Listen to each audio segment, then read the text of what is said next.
Hi, friends. Welcome in to the firm of Harris and Meringue. Patrick Harris with you. Yours truly, Danny Meringue to my left. Casey Smith over there doing the heavy lifting.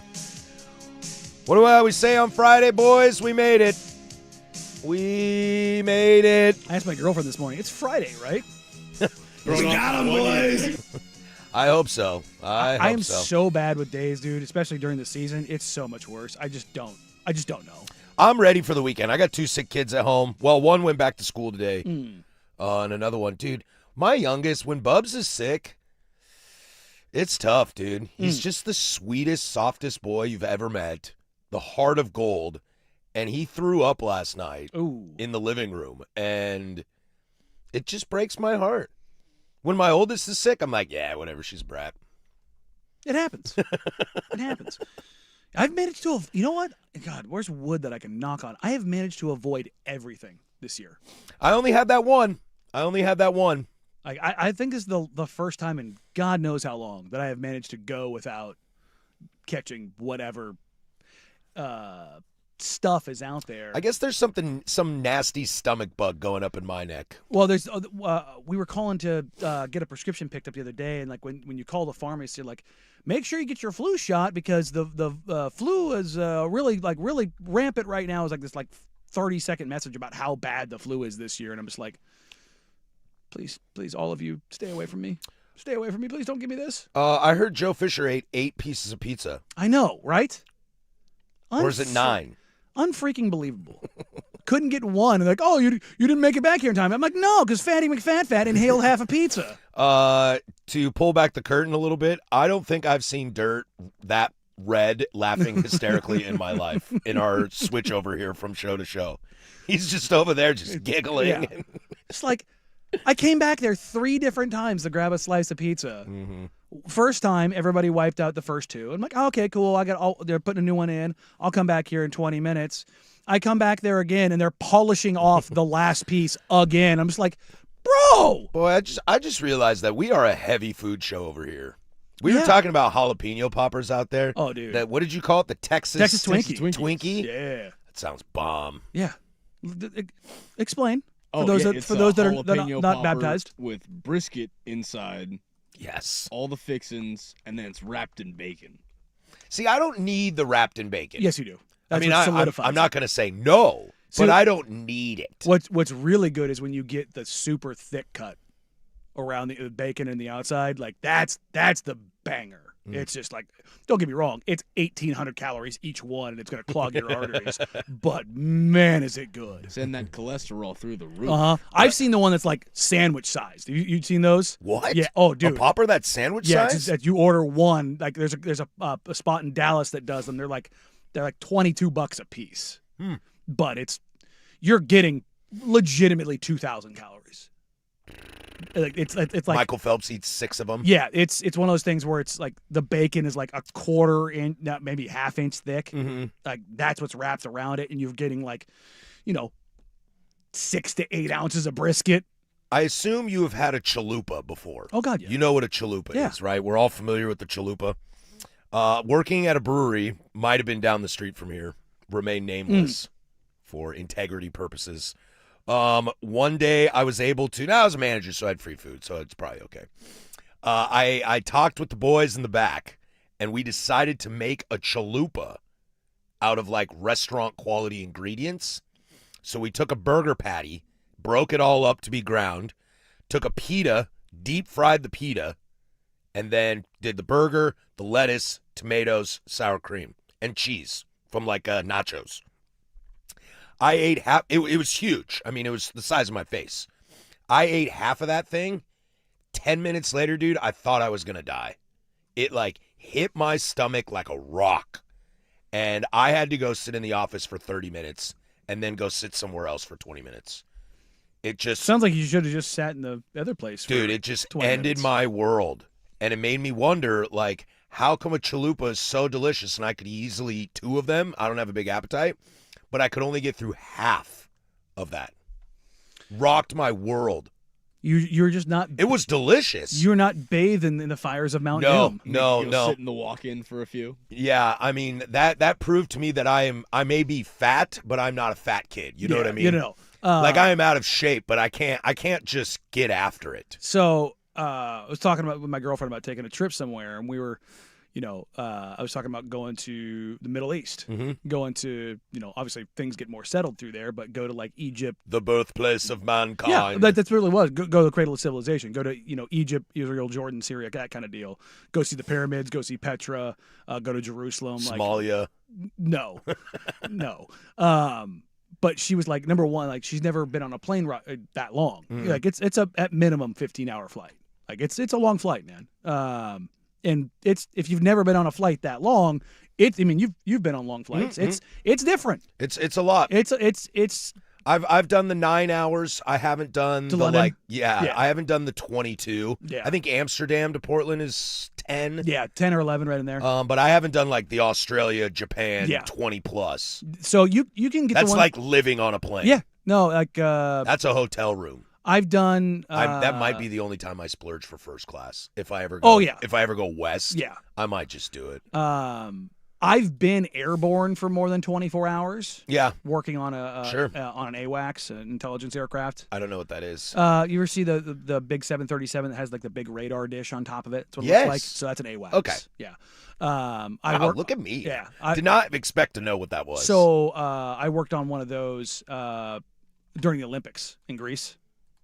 We were doing Overwatch, and we were airborne 29 hours, I think. I just don't know what you do.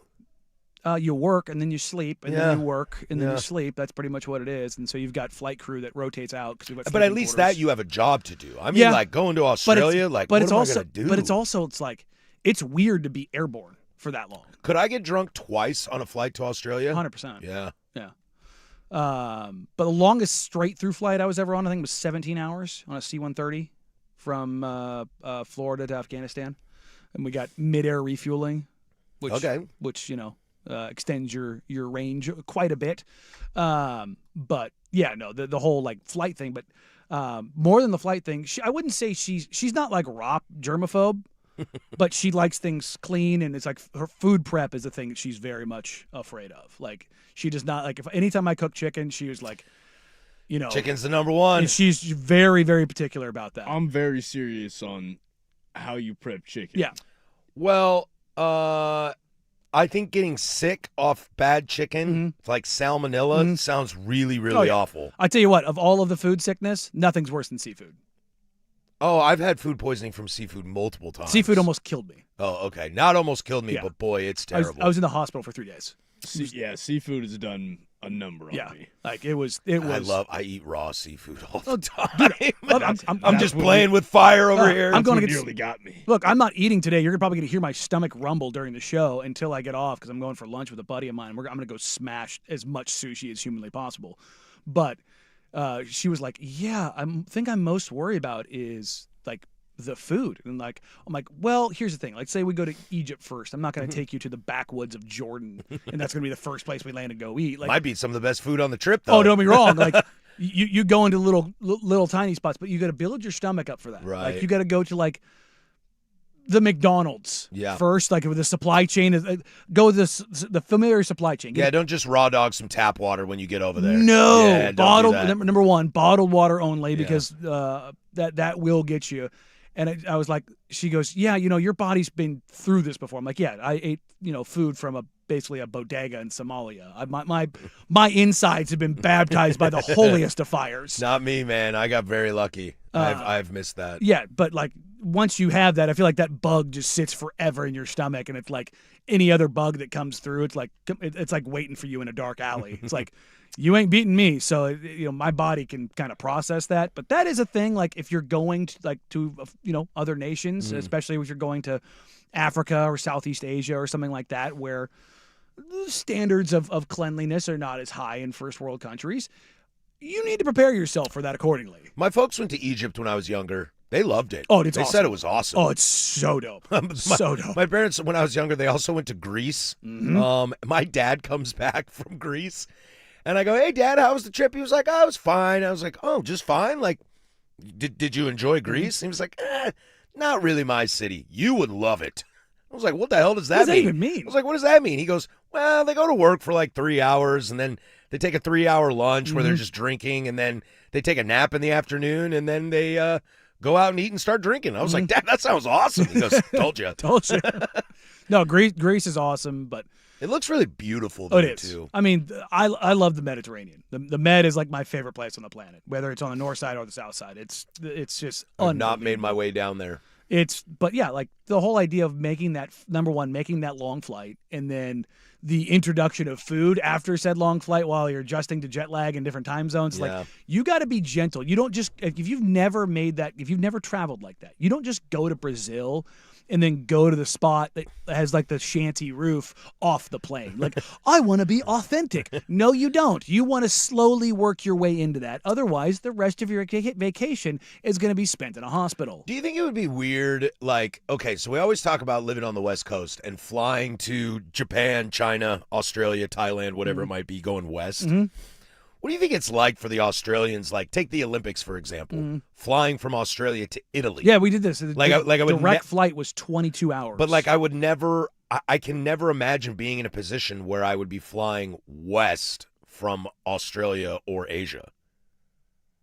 But I mean, there's a massive continent there, though. Well, I know, and I know a ton of people do it. I think I'm just so adopted into the West Coast for life. Oh, yeah. That, like, that The concept. second we leave the West, it's the ocean. Yeah, and I'm kind of like, oh, yeah, Italy? Yeah, you got to go east for that. Yeah. And it's like, no, Italy, man, we go west. We go west for You're that. like, oh, okay. Yeah, that was one of the longest, like, direct flights I've ever seen. Was from Melbourne to Milan. It was like 22 hours direct. Yeah, where was do you like- lay over if you lay over? I would imagine Turkey. Yeah, okay, Istanbul. Istanbul is a major international airport, so I would imagine. Maybe you even fly all the way up to Amsterdam and then cut back down because that's the hub of Europe. Well, and Heathrow, London. Because you don't want to stop in like Middle Eastern nations, like Saudi Arabia, like Qatar. I can see Qatar. Yeah, maybe. Yeah, okay. Qatar. Because you're not stopping in Yemen. Yeah, or Saudi somewhere. Yeah, even then. Yeah.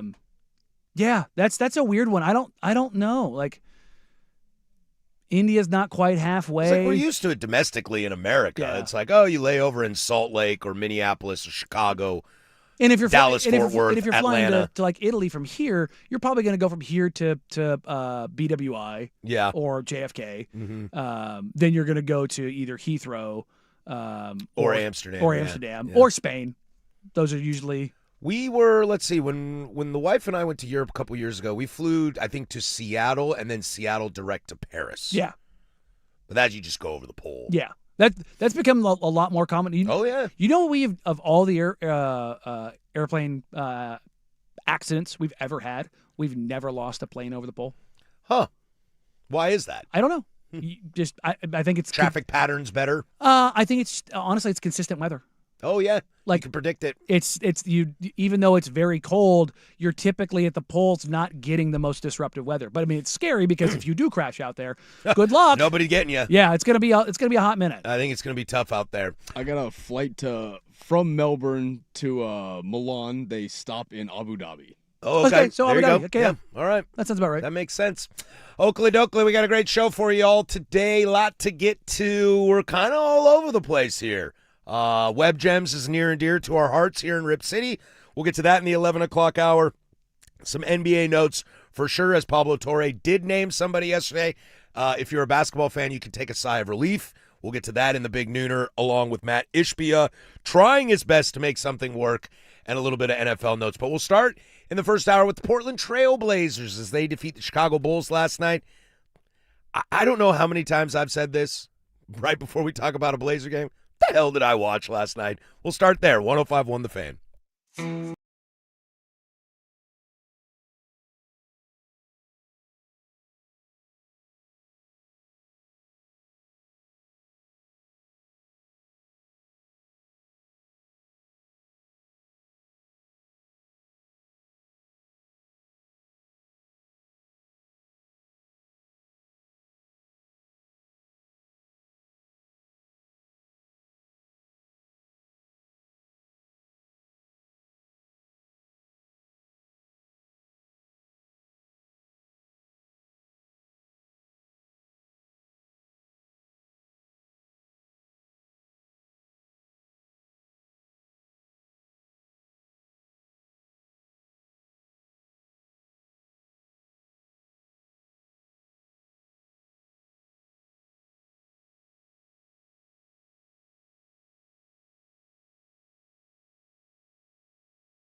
Now, what did I do wrong? 10:18 here, Portland Sports Leader. Don't you forget it, baby. We live from the shadows of the historic Fremont Bridge. 503-864-6326 is the fan text line. Congratulations to Casey Smith for joining the text battle. You're stoked about it now, buddy, but it's a dangerous place in there sometimes. Proceed with caution. We'll see where it goes. Proceed with caution. She'll let you interact with us throughout the entire day on the text line. Also, we're on the YouTubes. 105.1 The Fan is the channel. A lot to get to this hour. Looks like NBC is cleaning house when it comes to football night in America. We'll check in on the Combine as well. But let's start with the Blazers last night. They take down the Chicago Bulls 121-112.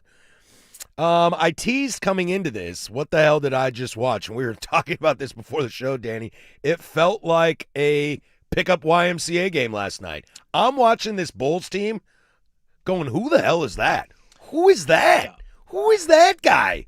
The way that we categorize it. And then Giddy would come on the TV. I'd be like, oh, I know that guy. I know that guy. I understood that reference.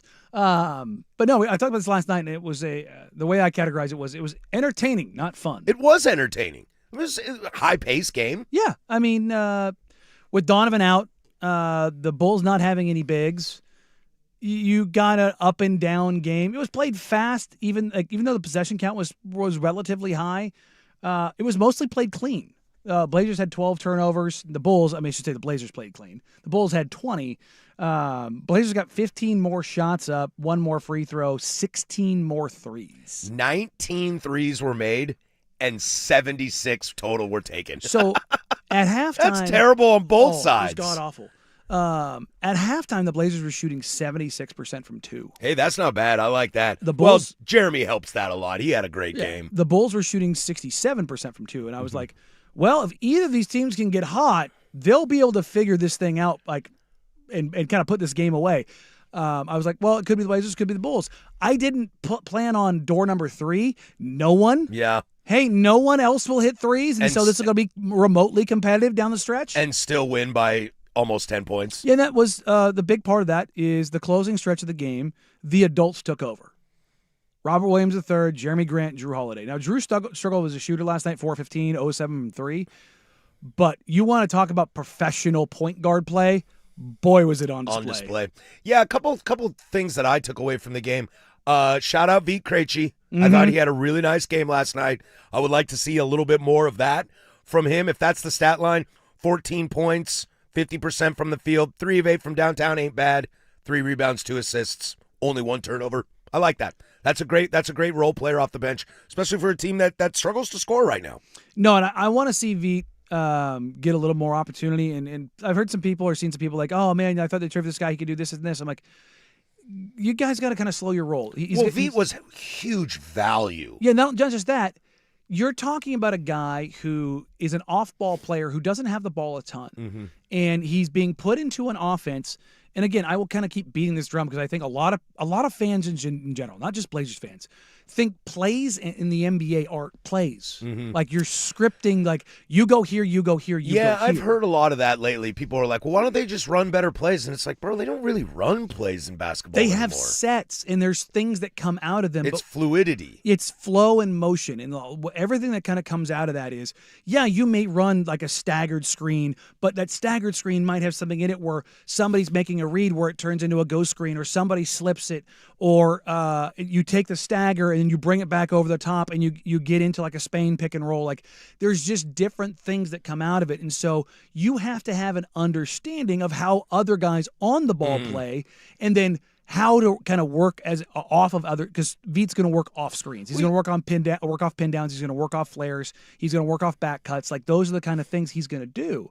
So he's got to kind of get a feel for that. And to be honest, I thought for the most part he's gotten it.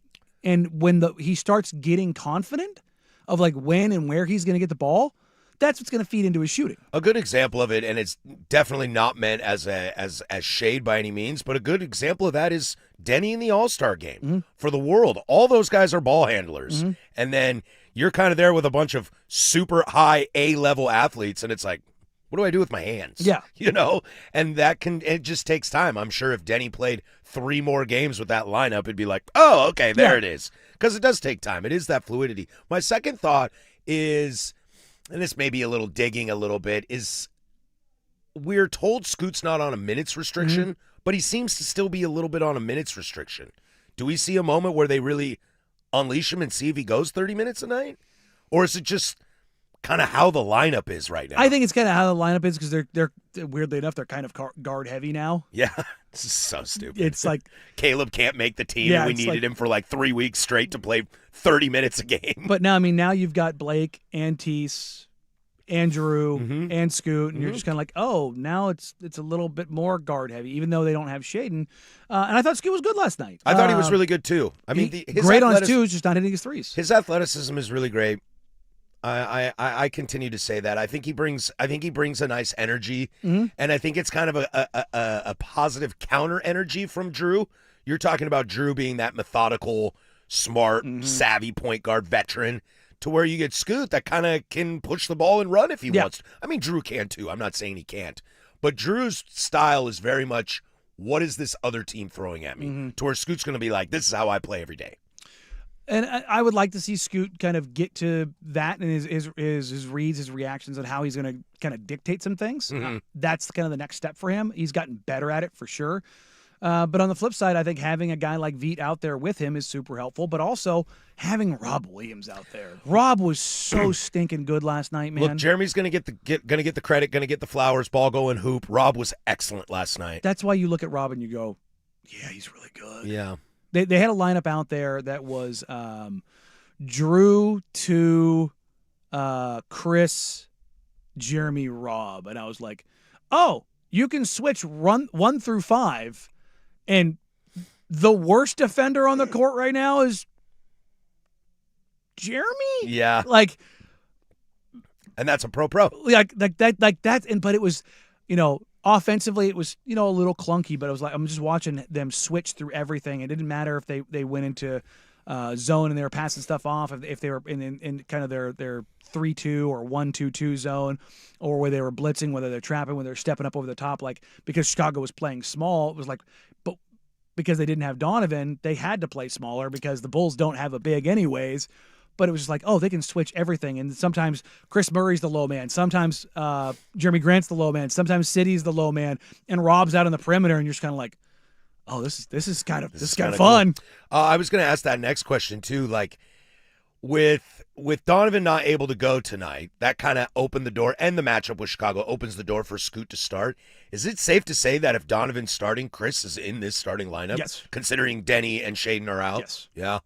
That was another one of my. There were just some very interesting caveats in last night's game. For a game that was, like you said, entertaining but not fun, a game that you kind of don't really want to look at the box score stuff because Chris it was your doesn't starting look very center last good. night. It doesn't look very good. But yeah, the Scoot in the starting lineup, if there's no big man, how they play without a big man. I mean, I know Rob counts as a big man, and Jeremy's obviously got some size out there.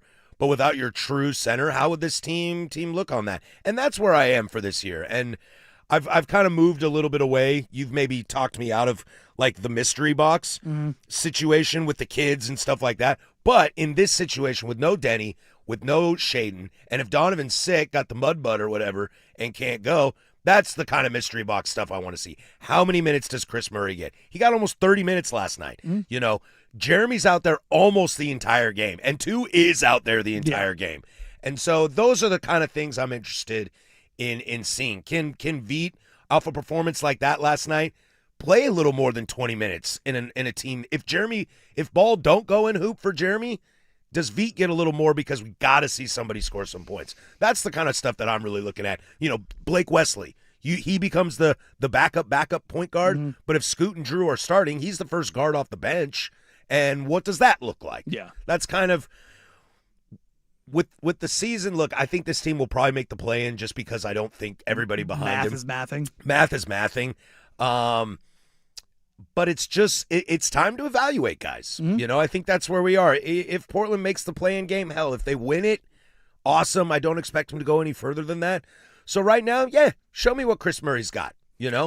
Show me how much Veet Krejci has. Show me what Blake Wesley can do. City Sissoko got a deal. Why? Show Mm-hmm. me that. That's kind of where I live now. Well, and now we get to go see them play. The fun, Play a good team. At least a fun A team. fun team, yeah. In Charlotte at the butt crack of dawn tomorrow morning. I'm sorry about that. No, we've made it. We've made an executive decision. So the game starts at 10. So we'll be at the studio at 10. We are going to come together collectively today to decide where we are ordering brunch from. Oh, So okay. we'll do a little brunch in the studio. So I'm thinking I want to go Eggs Benny. Okay. There, you ever had this is a very food heavy show, which is a problem because I haven't eaten today, and I'm not going to eat until after the show. I had a croissant and some coffee. There's a spot, I can't remember what it was in Portland. They had an Eggs Benny with brisket, and it had a jalapeno cornbread. And I'm like, I want to remember. So if you know the place that has that, please send it into the text line so I can remember where that was at. We've gotten into this off air. Yeah. I hate hollandaise. Yeah, but, well- I hate it. I hate the smell of it. I can't stand it. Oh man, my two favorite breakfasts: Eggs Benedict and chicken fried steak. Have fun tomorrow. Oh yeah, no, it's gonna be. Look, it should be a fun game. Charlotte, I mean, they're a bigger team, but they don't really have bigs Right. other than Kalkbrenner, and Kalkbrenner's kind of a floor spacer type big, even though he's 7'1", and Salon's 6'10", 6'11", but he's kind of a big hybrid wing. So, and Diabate's a rim runner, but he's 6'10", so they can play some of the small ball. But I'm interested to see what Donovan looks like if they do get out and run. Yeah. And hopefully nothing's running down his leg. Has Charlotte come to town this season? Going through real quick, I don't scanning. think so? I don't think so either. I'm trying to remember. No. 'Cause Okay, no, they'll be here on yeah, the 10th. yeah. So at least the 10th you'll get to see Khan. Yeah, that'll be fun. Yeah, that'll be really cool. And that's kind of, again, when you're just looking at the Blazers and starting to evaluate specific players. I like evaluate. Now I can watch games and watch some games just to watch some other players. I had this conversation. I'm going to derail us here for a second. With somebody the other day. We were talking and they were like, oh, dude, I love going to Blazer games. I went the other day and I got to see this player and that player from the other team. And I struggled to live in that world of like, I want to go to the Blazer game to watch a player on another team. Now, it's bonus. Like, if I'm going to go to the game, let's just say, oh, we're all going to go to the game on Thursday. Who they play? Oh, let me check. Oh, it's the Lakers. Oh, cool. I get to see Luka and LeBron. But I don't know if I target that. You were in the minority there. Am I? That's why those tickets for the Lakers and the Bucks. Well, I like- know that, but yeah, I guess you're right. I am in the minority. I think I just always think that I want to go watch my team. Oh, don't get me wrong. I want to go watch them, but I also want to watch them in particular matchups. Yeah, fair. Like that's something like, especially young guys. When young guys come through the building the first time, I'm always like, You feel that way about like OKC? Like you're like, oh, I want to watch OKC play the Blazers and win by 30? Yeah, I mean, because I guess you know the Blazers won. they did win. They did win. So when you get those, yeah, it's fun. Like those moments when they do show up, those are fun. Those are fun. The Freaks are on parade once again in their underwears. Some freaking more than others freaking. Let's get to some Combine news next. There's Casey with sports. Now, from the George McCoy and Warren Allen Sports Desk, a Sports Center update on the Fan Sports Network, 105.1 FM and 1080 AM. First on the Fan, your Portland Trailblazers picked up a win in Chicago to start their 5-game road trip. Final score in that one was 121-112 as Jeremy Grant led the way for Portland. He posted 27, going 12 of 14 from the free throw line. Portland travels to Charlotte to take on the Hornets tomorrow for an early morning tip-off at 10 a.m. Some more NBA news for you as Con Knippel has broken the rookie record for three-pointers. Knippel hit his 209th three-pointer of the season, breaking the record previously set by Keegan Murray. It had taken Murray 80 games to establish the record previously, and Con did it in just 59. Day 2 of the NFL Combine is today, beginning at noon. Today will feature the defensive backs and the tight ends, including Oregon Ducks, Kenyon Sadiq, and as well as safety, Dylan Thieneman. Both will get the chance to showcase their talents here coming up at noon. And some more NFL news for you as the Dallas Cowboys have placed a non-exclusive franchise tag on wide receiver George Pickens. The tag guarantees Pickens at least $28 million with Dallas in 2026 if the team tag were to stand, and the non-exclusive designation allows Pickens to talk to other teams when free agency begins on March 11th. Pickens put up career highs in catches, yards, and touchdowns while being named to his first Pro Bowl, earning Pro Bowl and earning his second-team All-Pro honors. For more sports scores and stories in 30 minutes, I'm Casey Smith from the George McCoy at Warren Allen Sports Desk. Hurt and missing work? Insurance companies acting like jerks? Don't call your mom. Call George McCoy at warrenallen.com. The home of the Fan Happy Hour with Luke Anderson.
Run the ball.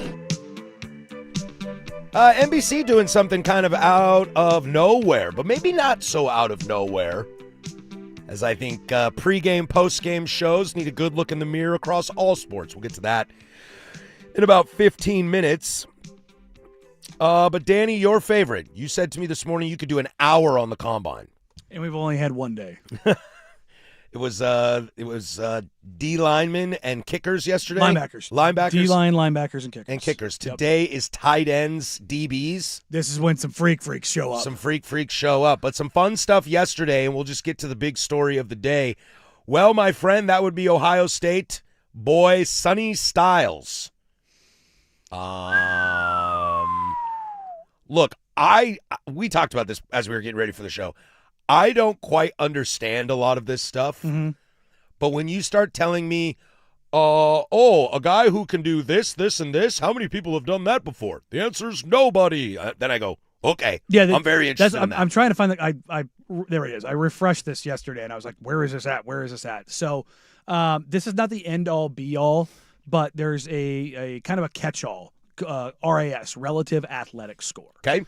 Sonny Styles, the linebacker from Ohio State, scored an unofficial 9.99 RAS out of a possible 10.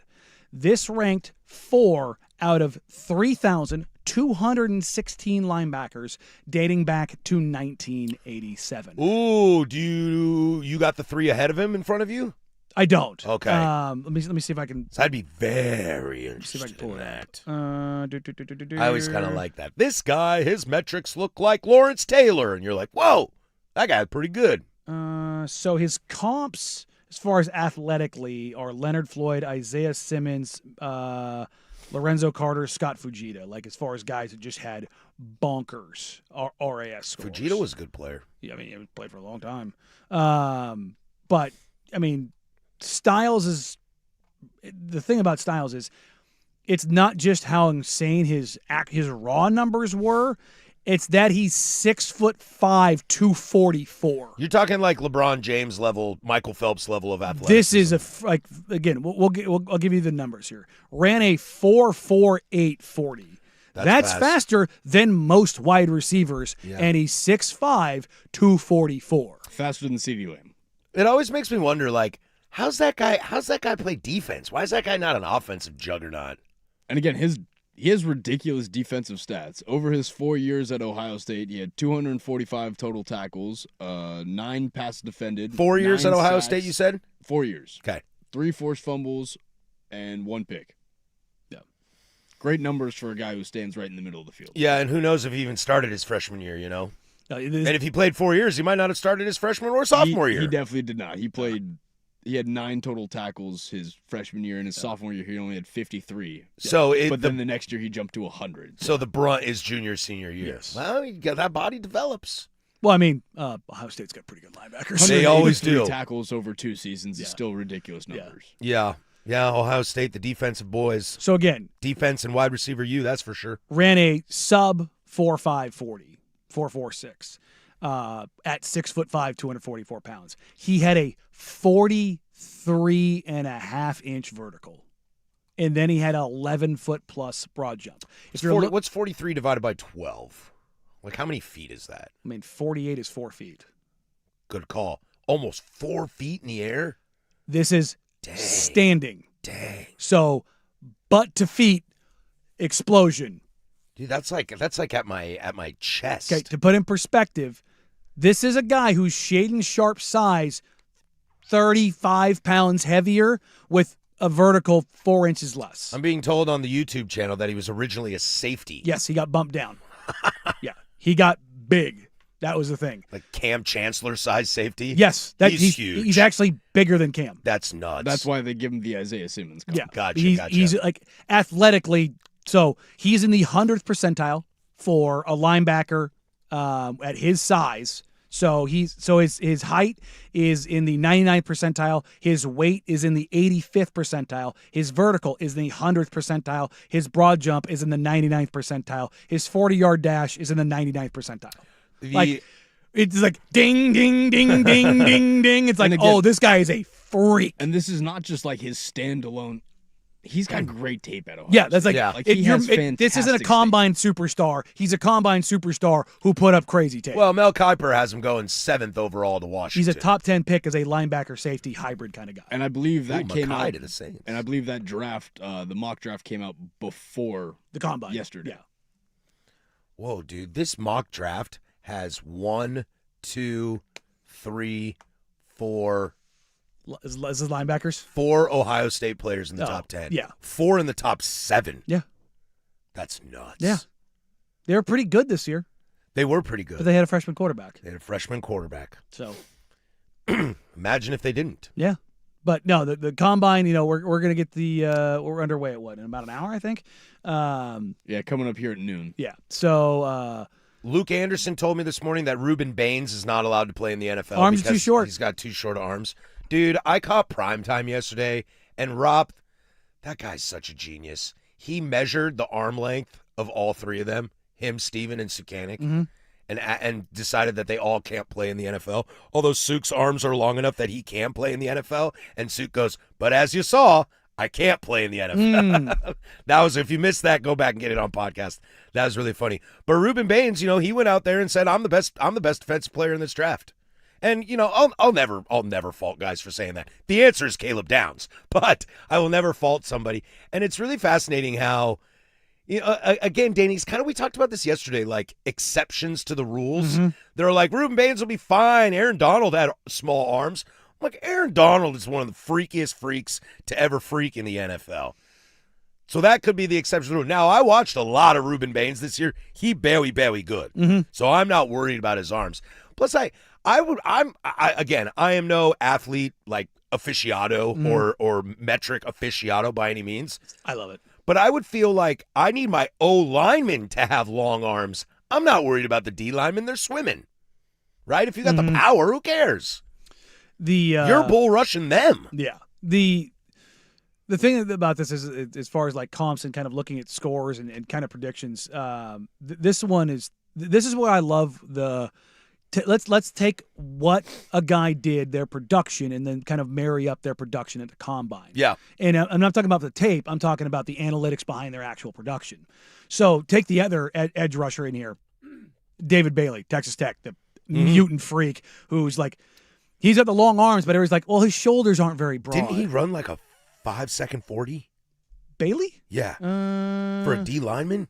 No, I thought his was faster than that. Let me pull it back up. Because he nasty. I know Rodriguez got all the credit at Texas Tech. Again, as I said, all season, not all season, but near the end, my Heisman vote would have gone to Rodriguez. Bailey is no joke on that O-line. And watching that Oregon game in the Orange Bowl, that proved it. That Bailey kid can play. He had a 35-inch vertical, which that's terrifying.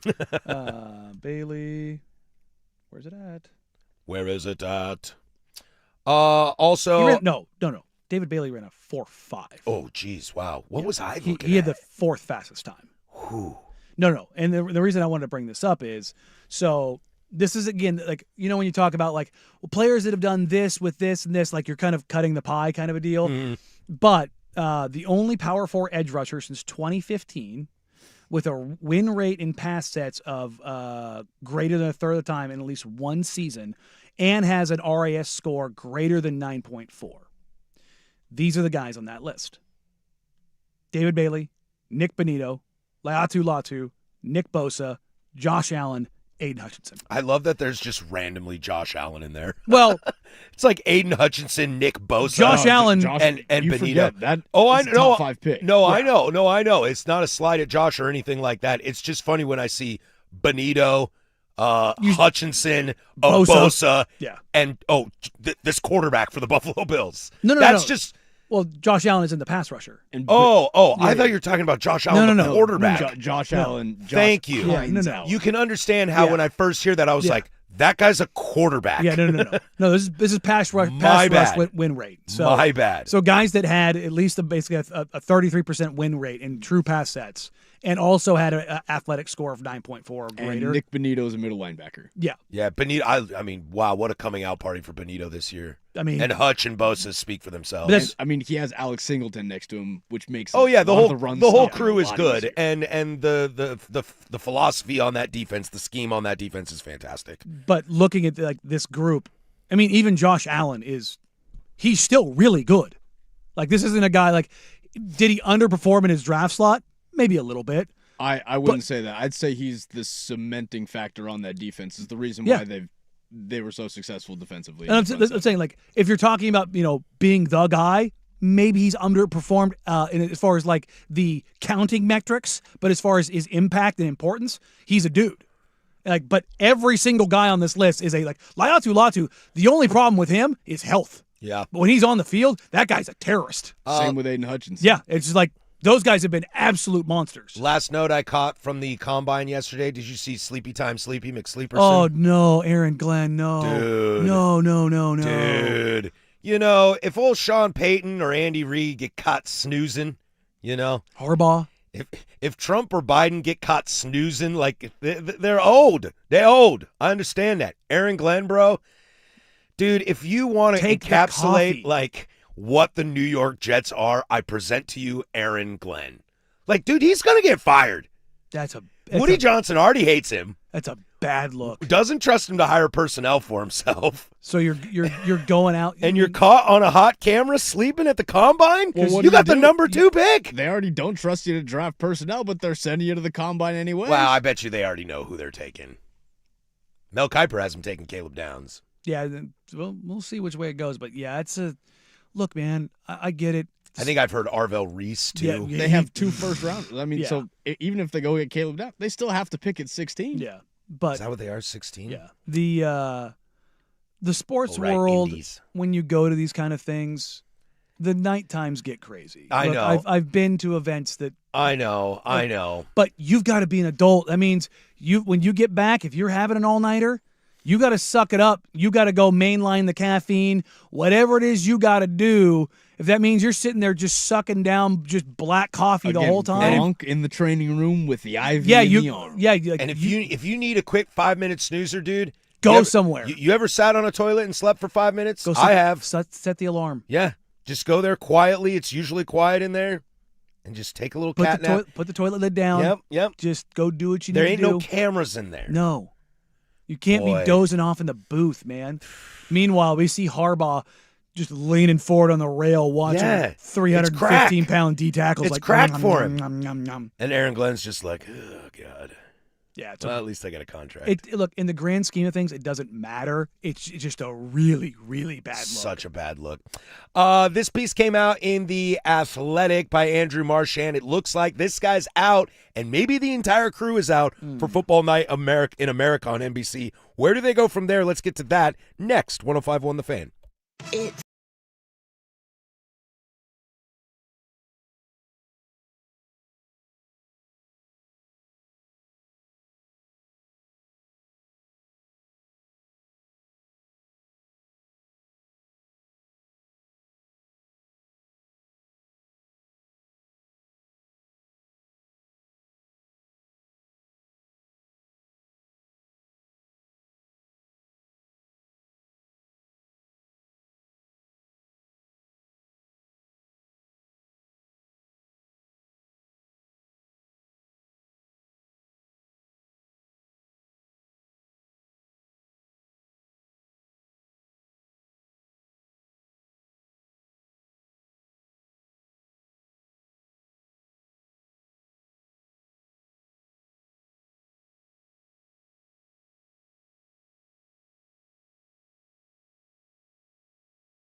A lot to get to in hour number deuce. What to do when the government comes knocking. Have you seen the UFL rule changes for next year? I have not dove into the UFL rule changes. Dude, I know. I've never watched a UFL game. I never will do, but they got wild rules coming in this year. So we'll get to that in hour number 2. Plus, something I wanted to throw out that I heard yesterday they were talking about on MLB Network about tax dollars and local TV that I thought could be a fun conversation because it kind of relates to what we got going on here a little bit. But this is reported from The Athletic. This is an article by Andrew Marchand talking about how Tony Dungy and almost the entire crew for Football Night in America is going to be relieved of duties. Football Night in America is the highest rated Sunday pregame show between Fox and CBS. I don't really consume the CBS pregame show as much. I do like Nate Burleson a lot. Bill Cowher's getting kind of old. Just going to say that. Yeah. He's getting kind of old. Which is where you're getting with Don't you Dungy. dare disrespect I'm sorry. my I coach. love the disrespect my schnoz. coach. You know I love the chin. But he's getting The same Him thing and is Terry probably are both creeping up there. Terry, yeah. and Dungy. Yeah, and Which Jimmy is- Johnson called it a day at the right time. Yeah. Although they can't figure out what to do with that chair. But the idea is that this is going to be kind of a major overhaul. Now, it being the highest rated Sunday show doesn't shock me. I think that's more based on when it When it's broadcast. on, yeah. It's in between that your day's done, you're getting ready for the Sunday Everybody's night game. settling in. I love watching that show because it's very highlight driven. The other morning shows, they're more talk. Yeah. Which is fine, just depends on what you like. But I've really enjoyed the Football Night in America because they're showing me replays of all day, of anything I might have missed or stuff I want to see again. But we talk about this a lot, Danny, with the NBA because the NBA has the polar opposite of this stuff. It's like we have a really great program with Inside the NBA and a really garbage program with ESPN. Indeed. Peacock rolls around, Amazon steps in, and they have Ta-da! really changed how that works. I love Amazon's. I love Dirk and Blake sitting in chairs talking ball.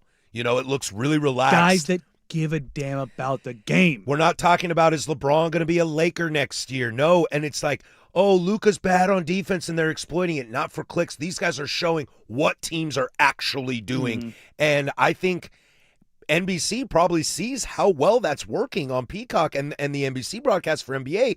Why not do that to the NFL? I think it is a very refreshing idea and something more like, that's why I watch the Manning cast, honestly. I watch the Manning cast because sometimes they sit around and goof off and say stupid things, but a lot of times they're just talking football. They're breaking. I love They're it. breaking down plays. I love it when you see Peyton. When he sees a quarterback and he sees him to read, he goes. You can see him kind of perk up, like make the throw. No. Yeah, see, I like that. Yeah. And if NBC's going to give me more of that instead of, Jason Garrett, who just smiles at the camera all the time, and Rodney Harrison, who I think yesterday you called him Ryan Clark Light. Yeah. Was that you who Yes. said that? Yeah, like I don't want that. Tell me I'm wrong, Case. See, he's mad because we're throwing shade Yeah. at Ryan Clark. Are you going to stand up for Ryan Clark? No, I thought that was disrespectful to Rodney. But no, like he kind of gets into that now, where he kind of Yeah, he wants to does. take on that. No, this is it. No, what- and it's like, wait, why are you dying on that hill? What do you expect from like a 5-time voted on dirtiest player in the NFL by your peers? Yeah, Sorry, Rodney played for the Chargers when I was a fan. I still don't like him. it's one of those things. Some But Patriots. no, there needs to be a changeover. Like in I that staff. I would enjoy Tom so much more in that kind of setting than with Burkhardt. I don't think he can do that. I don't though. think he can I either. think he's. I know, but- Tombot 2.0. I but don't think he can do that. That's how I felt with Kobe. Like I was like, that's why when Kobe died, the biggest travesty for me, I mean, obviously the loss of a young child sucks too, but was I wanted to see old man Kobe talk about the league. He started to really yeah, get into it. because Michael doesn't do it. No.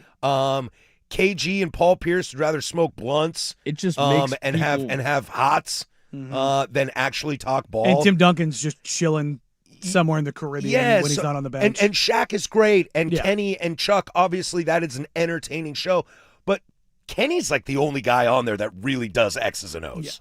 And that's what, if NBC goes this route, I don't know who they pick. I don't know who the right guys is. Drew Brees one of those guys you put on that show? I mean, he's one of the guys that they're looking at. That was the talk. Would a James Harrison, to your Steeler connection, be a good fit for a show like that? see, but that again, I just want more intelligent conversations Agreed. about the game. Throwing a Agreed. guy like Drew Brees in there, what is he gonna just talk about X's and O's? I want No, guys that 'cause don't. He didn't do that as a broadcaster. I want guys that aren't afraid of their image. Like Dirk is Dirk, Blake is Blake. Like those guys, they are just who they are. Whereas, like, I just had this thought of the top 10 players in NBA history. Like, do you want Steph Curry in the booth? No, because he's going to brand himself. Yeah. Do you want LeBron in the booth No. or at a pregame show? No, because it's going to protect his brand. Like, Blake I mean, is. Magic is the same Yeah, way. Magic is so lovable. nothing but complimentary tweets. Yes, you know but what I that's mean? it. Like, I want a guy who's going to go out there. Like, Carmelo Anthony is not my favorite player of all time, and sometimes he gets a little off the rails, a little more Paul Piercey. But what he does do is he will genuinely talk about the game and give guys their flowers, but he'll also be critical. And that's I appreciate that from him on that broadcast. I've enjoyed Richard Jefferson for the same reason. RJ's 100%. Yeah. Like, but I also want some of the game's greats to actually go out there on the NBA side and, like, don't get me wrong, Dirk's a top 25, top 20 player of all time For sure. pretty Top easily. 10 scorer easily. Yeah. But it's like, where are the very, very, like, do you want KD on a pregame show? No. No, I don't. No. Where's Tim Duncan? But as I said, He's Timmy, just chilling, dude. Timmy's This is somewhere how he is, man. in the Caribbean Just quiet. disappearing. Like, Just Timmy's quiet never guy. going to be there. And I think I love the dichotomy, the two differences. That if you're talking for NBA, for an example, in this scenario, if you want busting chops and making jokes and laughing, you got Inside the NBA. Mm-hmm. You want ball, you got Amazon Peacock. And to have both those options is really nice. I hope NBC chooses one of those, because right now listening to Howie and Terry like laugh and try to make jokes is very cringy. But there's not enough X's and O's for me to really. Don't you say Be something about into it. Howie Long. I will. Don't you dare. I mean, Careful. I mean, Careful about Terry. Howie still looks great. Careful how you talk about Dude, Terry. if I Bro, look I don't look that good now. Nobody looks that good at his age. You know what? In fact, let's play the game. How old is Howie Long? Howie Long is 65. I was going to say 63. 66. 60s. Dang it, Casey. 66 years old. Man looks like 44. He looks the same like he did 20 years ago. Still jacked, still square jawed. The only man that can rock the flat top, Yeah. the He's- spiky flat He's top. never going to not have that. Yeah. And look, whether he went and got plugs or not, he did. If he did it the right way. I never 'Cause noticed. It ain't never moved. This looks like they're also getting rid of Devin McCourty, Jason Garrett, Chris Sims, Rodney Harrison. It sounds like Mike Florio, Matthew Berry, Steve Kornacki, and everyone's favorite Jack Collinsworth are safe for now. God, I'm looking at a picture of him as a Raider. He looks exactly the same. Exactly His the hair's same. just dark. Yeah. Good for him. Good looking dude. Meanwhile, both his sons lost their hair immediately. I know. But you can see the Howie. You can see the Howie in them. Oh yeah. Oh Yeah. God, yeah. You can tell that they're both longs. All right, let's get to hour number 2. So I got a question about tax dollars and local TV rights and your access, etc. You see this sometimes in the NBA. Blazers, a situation about stadiums, the blah, blah, blah. But I caught this in the baseball world, and I'm curious your thoughts. We'll go there. A loaded hour number 2. Stick with us. 105.1 The Fan. Isaac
From the George McCoy and Warren Allen Sports Desk, a Sports Center update on the Fan Sports Network, 105.1 FM and 1080 AM. First on The Fan, your Portland Trailblazers picked up a win in Chicago to start their 5-game road trip off on a good note. The final score in that one was 121-112 as Jeremy Grant led the way for Portland. He posted 27, going 12 of 14 from the free throw line. Portland travels to Charlotte to take on the Hornets tomorrow for an early morning tip-off at 10 a.m. Some more NBA news for you as Con Knippel has broken the rookie record for three-pointers. Knippel hit his 209th three-pointer of the season, breaking the record previously set by Keegan Murray.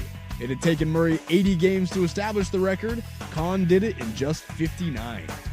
Day 2 of the NFL Combine is today beginning at noon. Today will feature the defensive backs and the tight ends, including Oregon Ducks Kenyon Sadiq as well as safety Dylan Thieneman. Both will get the chance to showcase their talents here coming up in just a few minutes.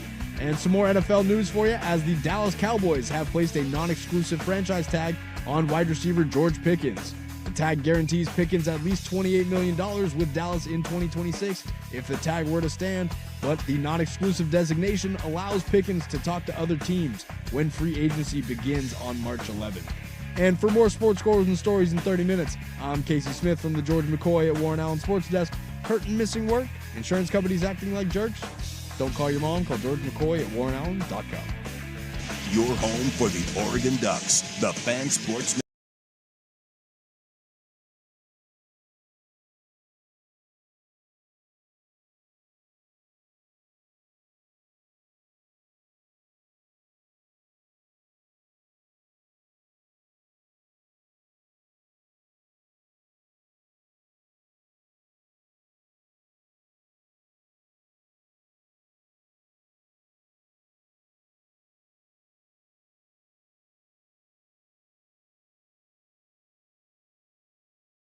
All right, hour number deuce. If you missed in the first hour, you can download that, the Fan Podcast, 1051thefan.com, the Odyssey app, wherever you get your podcasts. If you missed the Sunrise guys this morning, check that out wherever you get them. If you missed Isaac and Suk live tonight, you can find them wherever you get your podcasts, including the Odyssey app, YouTube, 1051 The Fan. Rewind, fast forward, except for Into the Future. This hour, we'll get to the government stepping in college football. Be interesting to hear, Danny, your thoughts on it. Oh, I'm sure that'll go well. Well, I'm in classic fashion. I've got what's going to sound like Five Toes Down, but I need you to hear me out on it, and you'll understand. I refuse. Plus, the UFL has rule changes. Would you like to see these in the NFL and Web Gems? But an interesting conversation I was listening to yesterday on MLB radio. They were talking about tax dollars, when tax dollars go into stadiums, whether they're being built, renovated, etc., how that should correlate with you as a viewer's access. And I'm talking about like free TV access to your teams, that you as a tax-paying citizen, I know it gets weird in certain metropolises like this one, like I live in Vancouver, so I'm not going to pay any of that money for the Moda Center. But if you are paying that money into tax dollars, should you not have free access to the team, at least on a television? I mean, you do right now. You do right now in this city, but I don't think that's the same everywhere else. No, it's all The Dodgers didn't have that for decades. And so the comp they were using were the Atlanta Braves. The Atlanta Braves will have 144 games, I believe, free to the local market because they're the ones that paid for the stadium. Now you can have up to 18 games national. Not everybody gets picked up. Sure. The joke they made yesterday was the Rockies broadcast team called all 162 last year because none of them were on And national also, TV. nobody wants to watch it. But if you're Red Sox Yankees, all 18 of your games are getting picked up. Yeah. The Braves, all 18 of your games are getting picked up, which leaves you that math number of what's left over in 144. Should those be given full access, whether you're the Blazers, the Braves, or the LA Chargers, or whoever it might be? Should those not go to the tax-paying citizens that built it? Yeah. If you're Paul Allen and you build the Moda Center and you use your money to do that, and you want to charge people to watch, I think it's bullshit, but at least you paid for it. Yeah, 100%. But if citizens are paying tax dollars, I think you need to give them access. Yeah, no, I mean, you're always going to look at some version of this. And this, Or hell, a discount on tickets. my whole thing Show is... your Portland address. I mean, that just becomes a pain, but yeah, sure. 10% off, still 10%. The Moda Center one. So the $600 million to go to the Moda Center renovations. I'm for it. The city has never, ever, ever, ever, ever invested in sports. And what Ever. you always say is, no Blazers and this city struggles. The city dies. I've talked to politicians and Why don't you slight my timbers? business leaders. They're just not big enough. I love them. I hope they keep growing and all those things, but they don't. They just don't have that reach. I just took a shot for no reason. Oh, I know. But the Tom Dunn in that ownership group cannot come in and take over and in 2 to 5 years or even 10 years and go, I need $600 million more. Right. You're getting the $600 million, okay, from a city that 10 years ago you wouldn't have gotten $600. Like, that's just the reality of where things are going. The economy in this city, in this market, has gone down every year, I think, for the last 8 years.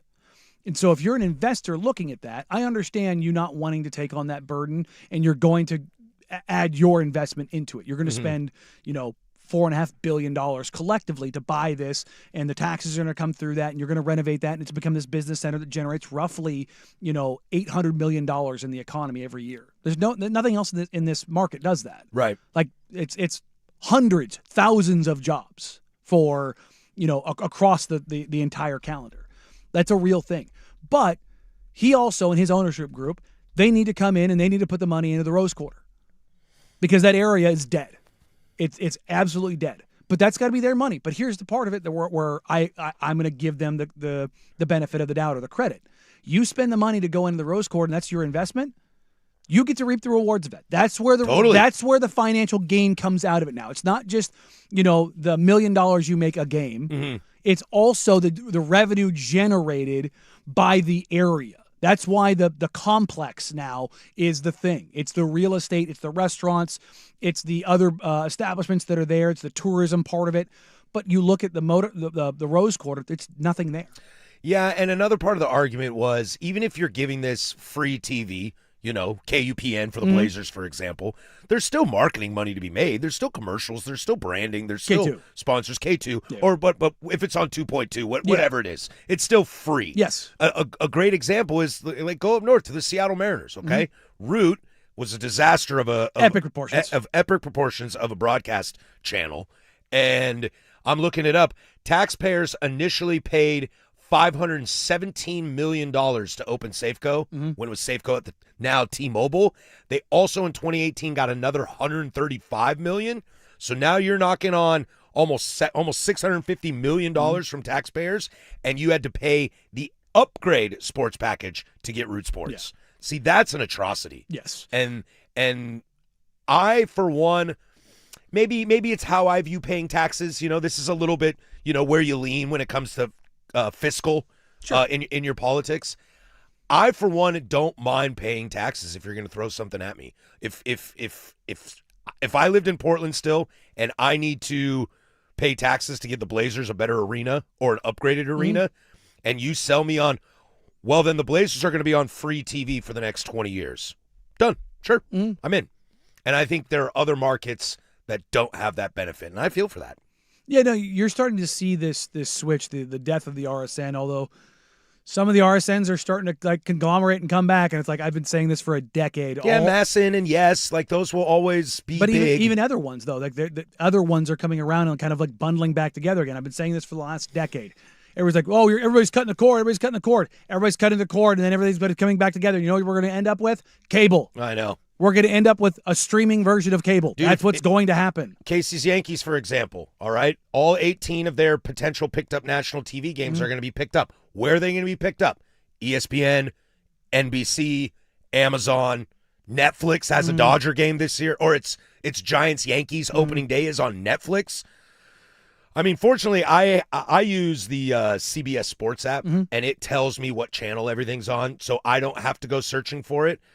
But I also know that and learned that. We had someone text in not too long ago that was like, hey, I work at an old folks home, and they are diehard Mariner fans. I don't know where we're going to watch the game this year. Yeah. And I was like, nobody knows yet. It's going to be on a cable channel. But where? But nobody knows because MLB is going to be producing their games this year. And that's the flip side of it, too, is like I pay for MLB at bat.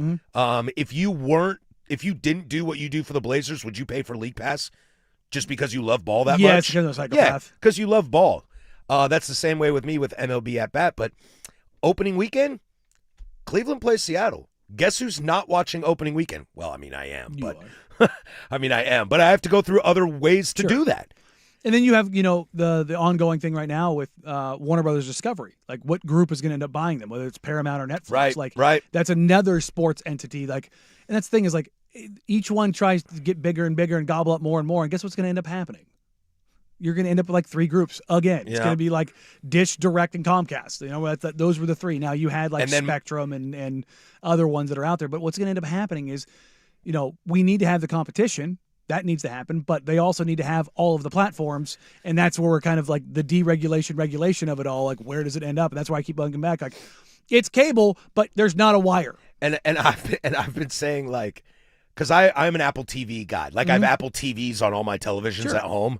And whether you have a Fire Stick or a Roku or whatever you use, streaming, not traditional cable, I've always kind of said, dude, man, it'd be really cool if Apple, if I could quad box from different apps. If there's a soccer game on YouTube TV and a baseball game on MLB TV and another soccer game on Peacock or Paramount, can I quad box this? And it's like cable? Yeah. Yeah. And also, those providers are never going to allow that to happen. Yeah, on the text line, taxpayers funding arenas for billionaires is one of the biggest scams in history. You got it, brother. Right there with health insurance. Just getting the rich are rich. But hey, man, kudos to I think the NBA is starting to do stuff because the Jazz do this. Don't the Jazz have Jazz TV? Yep, Jazz have it. The Suns have it. The Wizards have their own RSN, Monumental Sports, or they kind of work through that. The Nuggets are the stuff that they've had which is hilarious because Kroenke owns it. But during their title run, it was something like 90% of Denver couldn't watch Nuggets games. See, that's ridiculous. It's like, wait, what? And the Blazers, for technical reasons, they just have a contract with K2. Yes, with So it's- Sinclair. With Sinclair, so it's not like Blazers TV, like Jazz TV, but it's essentially the same They do. thing. It's Rip City Television. Yeah. like that is the entity that on That's 2.2. the production entity. Yeah. So, and then they run like the Trail and other stuff that is on there, and then,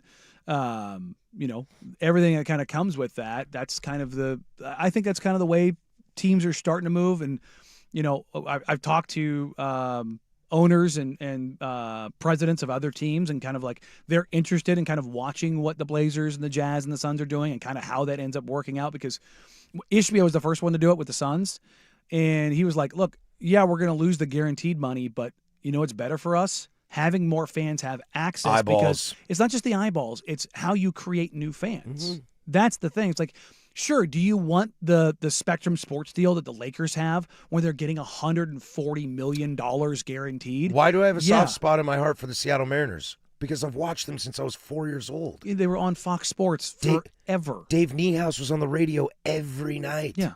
So it's like that.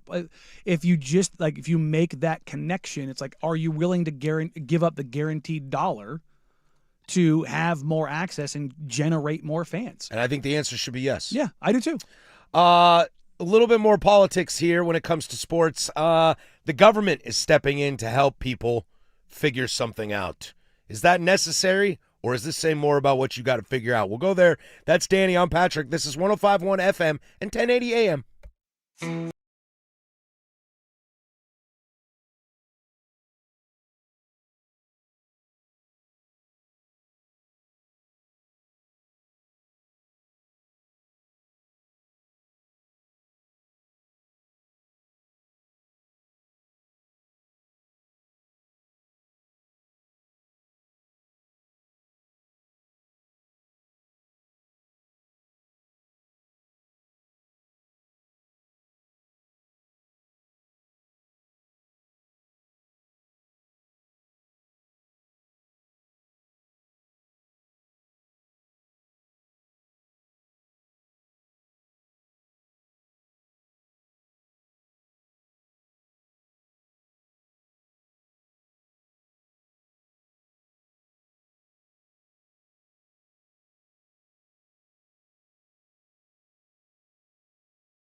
Coming up here in a moment, I'll run through the new UFL rules for you, Danny. I think they might pique your interest a little bit. Think the birth. Probably not. Think the birth of the 3-point line. Okay.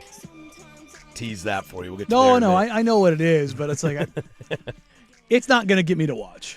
Fan Madness is back. Join the Fan Thursday, March 19th and Friday, March 20th for the two most exciting days of basketball at Tom's Watch Bar in A Casino Resort in Ridgefield. Dirt and Sprague, The Firm, Happy Hour, and Prime Time with Isaac and Suk, all broadcasting live throughout the day. Don't miss a minute of the action. Play hooky with the Fan for Fan Madness, brought to you by A and Window Nation, George McCoy at Warren Allen Attorneys at Law, and video only, March 19th and 20th at A Casino and Resort. Danny, how do you feel about when the government gets involved in sports? I mean, when the government gets involved, just stop there. I don't care what it is. Don't like it. We're not going there. Don't like but it. I'm talking about sports. Don't like it, ever. Yeah, still don't like it in sports. I am with you. I don't like the government involvement in sports, and this is where I wanted to tell you, like, hold up before you the 5 toes down. I don't think the government needs to be involved in sports. If the government is getting involved in sports, it's because you have lost institutional control. Mm-hmm. It's the steroid bros in front of Congress in the 2000s, and now here it is. The Power Four conference commissioners are expected to join multiple people, dignitaries, celebrities, whatever you want to call them, in a roundtable discussion with El Presidente.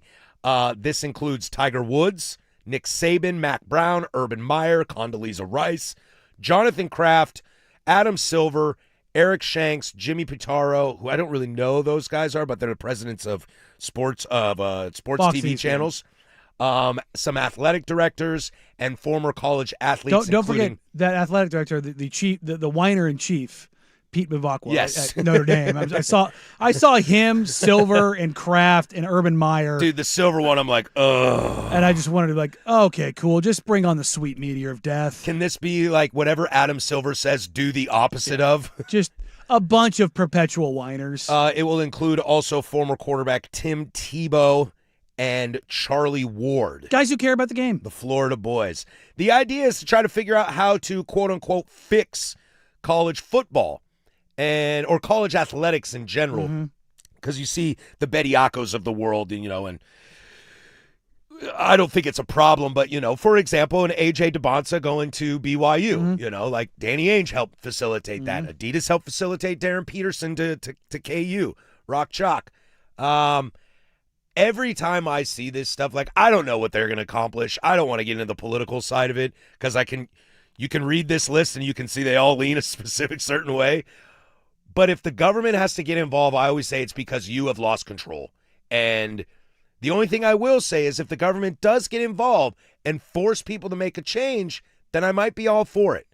Because college has to figure this out. Well, I don't like the government doing it. I wish they had the cojones and the, ability to do it themselves. But if you can't do it themselves, then fine. We'll bring the adults in. I don't think it's them that doing it themselves. It's the government doing what the government always does. Oh, there's money to be made. Fair. Oh, there's money to be made. Fair. Let's go ahead and get a piece of this. Oh, money? Yeah, Yeah, what- weird. I know that. Yeah, what's the tax structure on NIL right now? I've never heard anybody talk about that. Well, that's a fair point. You have to pay taxes. Yeah, well, depending on what state you're in. Right. Yeah. Is it an income tax? Is it a salary tax? Like we get taxed for our jobs. so is it that kind of tax? It's treated as self-employment income. It's it depends on where you're at because it can be also paid out as royalties because it's name, image, and likeness. I have an LLC So where there could be a federal situation. there's a lot of different things that go into this. So, of course, the government's going to want to make sure that they have their taxes done, and then you get the guys that get involved that want to know how to do the tax loopholes. Like God, can you imagine some poor soul who got a ton of money in college, didn't make it in the NFL, and 10 years later is broke because he owes the IRS $35 million? Dude, I when I started doing content creation stuff, I went out and hired a CPA. Because like the burgeoning world of YouTube and podcasts and all those kind of things. I think you kind of have to. No, because I wanted to make sure that number one, I was doing it the right way, and number two, I was maximizing my earnings. Well, and you got like 3 different jobs right now. Yeah. Here, the Blazers, and then your independent stuff. Yes, and so I have different things. Not everybody needs to know this. but I have different things that get run through my LLC. Sure. And I'm maximizing my potential. Totally. Like what I write off, what I don't write off, what gets, like, I have multiple. What makes money, what doesn't make money? Yes, what Yeah. makes money and what doesn't make money. What things go through there and what things don't. Like, I have multiple credit cards that are only used for very specific things. I used to live above a bar that for sure was not profitable, and the owners were totally fine with it. Yeah. Look, I'll flat out say this. Like, there's an entity that I have that has never made money. Yeah. That's purposeful. Yeah. Like, there's different things that you do in order to maximize your earnings. Look, I'm not against paying taxes, but I know that if I move things around a certain way, I'm going to maximize my potential and my earnings. And what the government is trying to do here is not do that. They're going to make sure that you don't do that. Damn it, Danny, when you put it that way, now I'm pissed. Yes, the government was getting hoping- involved. What is the government getting involved in ever actually made anything better? They just want their piece of change. Yes. I just want them to make the sport functional, not just money. God, I hate money. And it doesn't matter what political side you're on. If you're, look, not even make this political. You want to go follow the money, go on social media, go on Twitter, go follow Unusual Whales and find out what politicians are Everybody. buying in what stocks. Guess what? It's Everybody. blue and red, It's folks. everybody, It yeah. don't matter. I do wonder if there's anything that comes out of it, though, in terms of, Money. not money, Like, I just, this is money. I hate that I'm about to give this example, but I just heard that, schools are going to get fined if they get players post and pre-transfer portal. Or what if they just can't transfer pre or post? Like, why are we fining people because you're allowing someone to break the rules? Where are those fines going to go? Because, oh, God, I hate this place. Remind me again, those universities, what are they? God, I hate this show. Exactly. Are they public? Some of them. What are they going to do to USC? What are they going to do to Notre Dame? They're private institutions. Are they going to classify them now as businesses? Nonprofits. Dude, That's what, nothing drives me more bonkers than the NFL being a nonprofit. and guess who made that happen? Oh, yeah, I know. The government. I know who made that happen. It's like, go down the list of things, man. Like, the NFL being a nonprofit is because every penny that's left goes into Roger Goodell or the owner's pockets. That's why it's a nonprofit. It's like, I think you just described to me that Roger Goodell and the owners are making a profit. weird, shocking. Like, I know, this is what I mean. Like, they're getting involved because there's so much money. Why is there so much money? Because NIL is above board now. Guess what else is coming? Private equity. Billions of dollars. Where do you think the government's going to allow basically money laundering to occur without the taxes going through that? Abso-freaking-lutely not. As one of our best salespeople, Johnny Ludds, would say, just shut it all down. Shut it all down. Look, well, he says that about Wazoo, so I got to talk him out of that. But it's like that's where this stuff is going. That's why the government's getting involved, because guess what happened? The NCAA, what did they exist for? It wasn't enforcement. It was so they could get the money. Yeah. Now the NCAA is fading away, and the universities are going, we'll take this. I mean, that's the deal. private We'll equity entering the chat, because they are realizing that the holders of that key, the holders of that dime, are starting to get phased out, which means there's money to be taken. It's a power vacuum. Power vacuum. When everybody's like, well, we need to get rid of this. I'm like in Mexico right now. Yeah, yes. Like, anytime there is a power vacuum and there's billions on the line, somebody's going to fill it. Like, look, we talk about this with the SEC and the Big Ten. Well, if we get rid of this and we go do this, well, guess what's going to happen? Somebody else is going to step in. Mm-hmm. That's the reality. That's how the world works.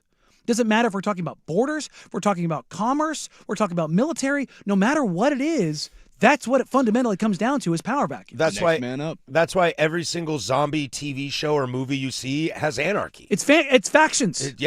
Factions, and when the civilization crumbles, all the businesses are gone. Mm-hmm. All the goods are gone. Everything is now. And you see the dissipated and you see the disappeared. forts kind of get erected and get new boundaries get drawn, people are fighting over these things. It's the same story and everything, not because they're not imaginative, because that's the reality. That's the reality, and it comes across all things. New rules in the UFL. Could any of these be coming to the NFL? Do you like any of them? We'll get to that and your thoughts. The text line 503-864-6326. Plus Web Gems to finish up the hour. There's Casey with sports. Now, from the George McCoy and Warren Allen Sports Desk, a Sports Center update on the Fan Sports Network, 105.1 FM and 1080 AM. First on the Fan, your Portland Trailblazers picked up a win in Chicago to start their 5-game road trip off on a good note. The final score in that one was 121-112 as Jeremy Grant led the way for Portland. He posted 27, going 12 of 14 from the free throw line. And Portland travels to Charlotte to take on the Hornets tomorrow for an early morning tip-off at 10 a.m. Some more NBA news for you as Con Knippel has broken the rookie record for three-pointers. Knippel hit his 209th three-pointer of the season, breaking the record previously set by Keegan Murray. It had taken Murray 80 games to establish the record previously. Con did it in just 59. Day 2 of the NFL Combine is today, beginning at noon.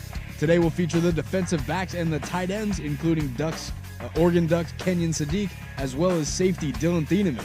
Both will get the chance to showcase their talents here coming up in about a half hour. Some more NFL news for you as the Dallas Cowboys have placed a non-exclusive franchise tag on wide receiver George Pickens. The tag guarantees Pickens at least $28 million with Dallas in 2026 if the tag were to stand. However, the non-exclusive designation allows Pickens to talk to other teams when free agency begins on March 11th. And for more sports scores and stories in 30 minutes, I'm Casey Smith from the George McCoy at Warren Allen Sports Desk. Hurt and missing work? Insurance companies acting like jerks? Don't call your mom. Call George McCoy at warrenallen.com. Recruiting with Andrew Nemec, Thursday evenings at 7.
Teasing this a little bit all day here.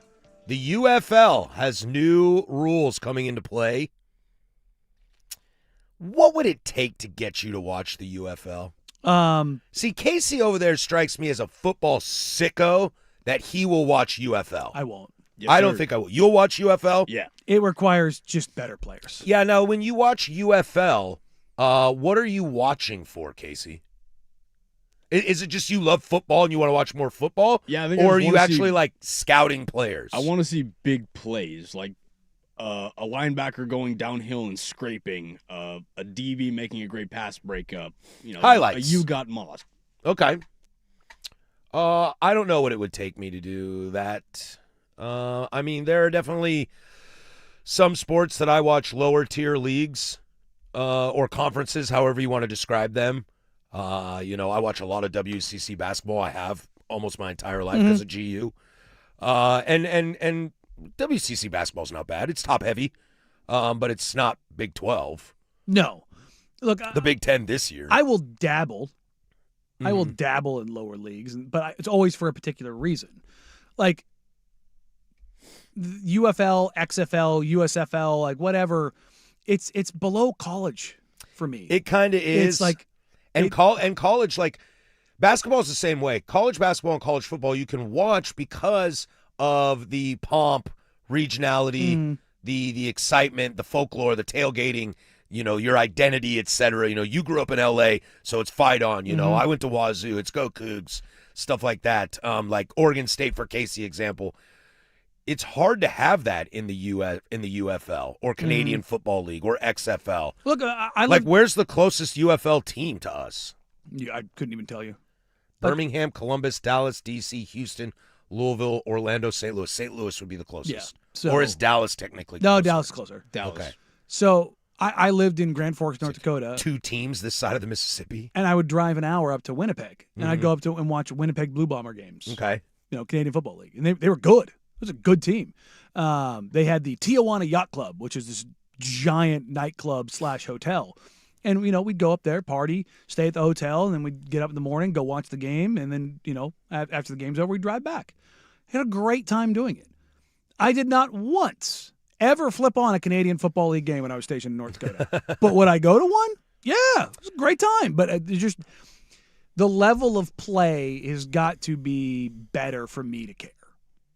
Now, every now Yeah. and then you'll get a player that comes out of those leagues. It's like, that's a legitimate NFL player. Tommy Maddox. But- came out of XFL. But, He hate me. yeah, then you've got, Kurt Warner playing in arena football. Yeah. Like, sure, those guys come out, but, like, I'm not ever watching that on TV. No. But will I go to a game? Yeah. Sure, why I not? went to some Forest Dragons games. Some new changes coming to UFL, and I'm curious if you would like any of these in the NFL, Danny.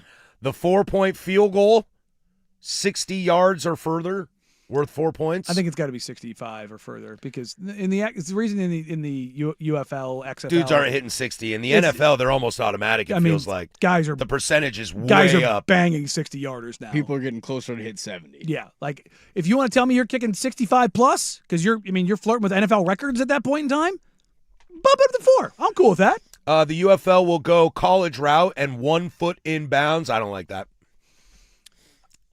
I love watching college football and seeing a guy like Two tap. Tate or Mackay or, fill in the blank, Jeremiah Smith.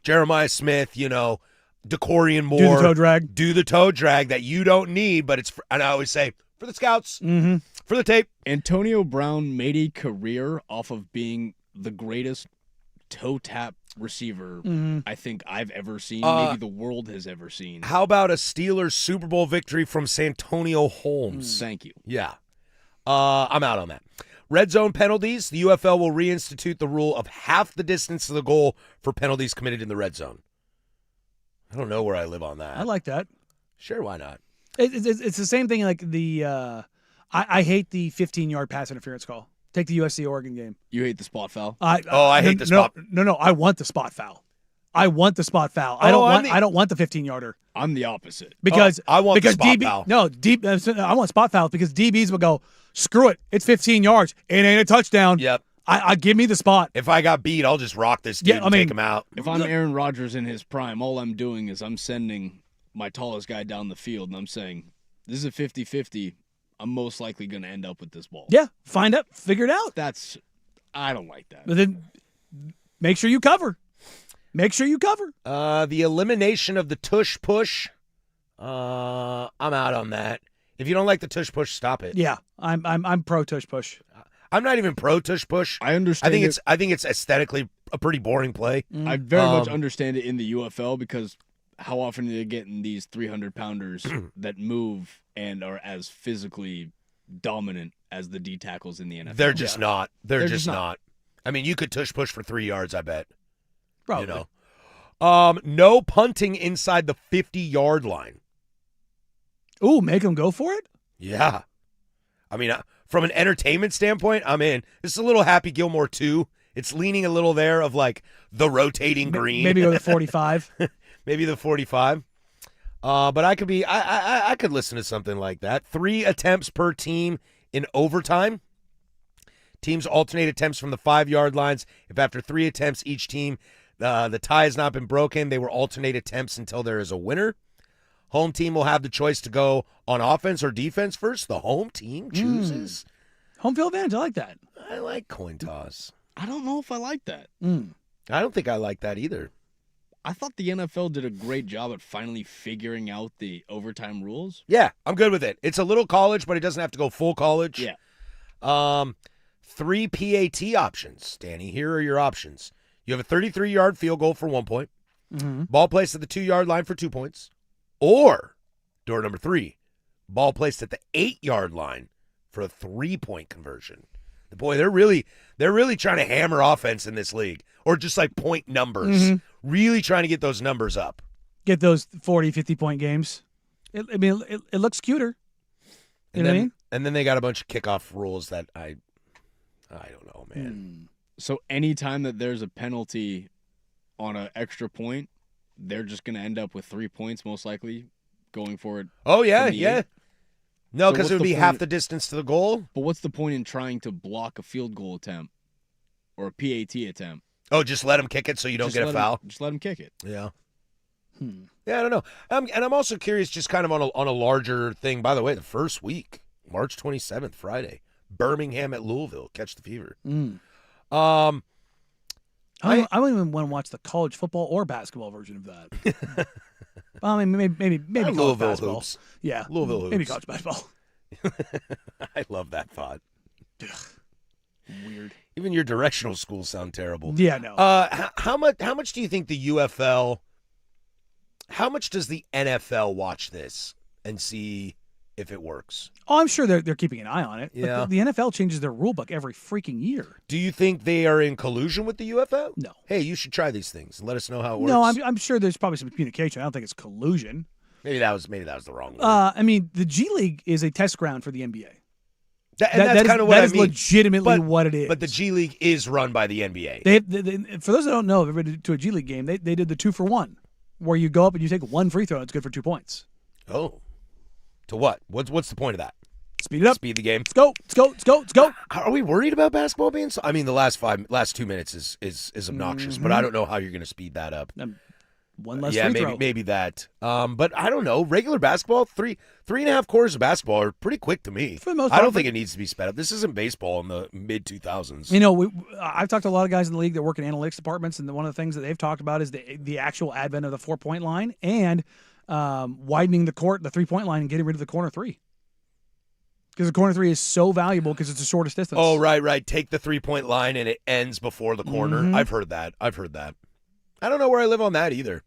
Say, wouldn't that just kind of square off the 3-point line? Basically, Well, no, no, because you still have the arc. it would still be an arc, but it would be a wider arc. It would disappear before it got to the corners. Yeah, that goes out of bounds. So think about before. where the hashes are. Basically, it would go into the corner there. Yeah. Because the value of the shot mathematically is Yeah. higher because it's the shorter distance. Where did Damian Lillard put his money rack? Left corner. In the corner. And the highest 3-point percentage in the league is in the corners. Number Again, one, you're because talking to a Carmelo Anthony fan who came back and reestablished his career on the corner 3. Wait, Okay. are you telling me that Melo came back and didn't want to do anything but stand there and shoot? No dribbles, baby. Unbelievable. Hey, dribbling's optional for a lot of players. 27 jab steps, but never put the ball down. I saw that one the other day of LeBron. I think he's in Cleveland. Maybe he's in L.A., where he gets the ball like at half court and just like takes 8 steps and dunks it. Doesn't dribble it once. Melo has one. Yeah, Melo has a really bad one. And then yeah. Westbrook has the one where he puts the ball on his side and just walks 5 steps, and the ref blows a whistle like, no. Yeah, no, not like, today. look, we're. This is not the gather. You just put the ball on your hip and walk like you were going to check ball. You should see the LeBron one. He looks like he's going to dribble it, decides not to, and takes 4 steps and dunks it. Melo, there's a Melo one where he takes legitimately I've 8 seen steps. it. I know which and one then you're pulls for talking 3. about. And it's just like, wait, what just happened there? Speaking of former Trailblazers, let's get into Web Gems. Is this what you want, or is this just ripping off Band-Aids and reminding us of bad times? Web Gems is next. 105.1 The Fan.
Everybody's favorite Web Gems, do it every single day at 11:45. Coming up in the Big Nooner, Pablo Torre dropped some heat.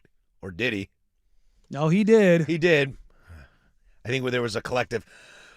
Well, not for Portland.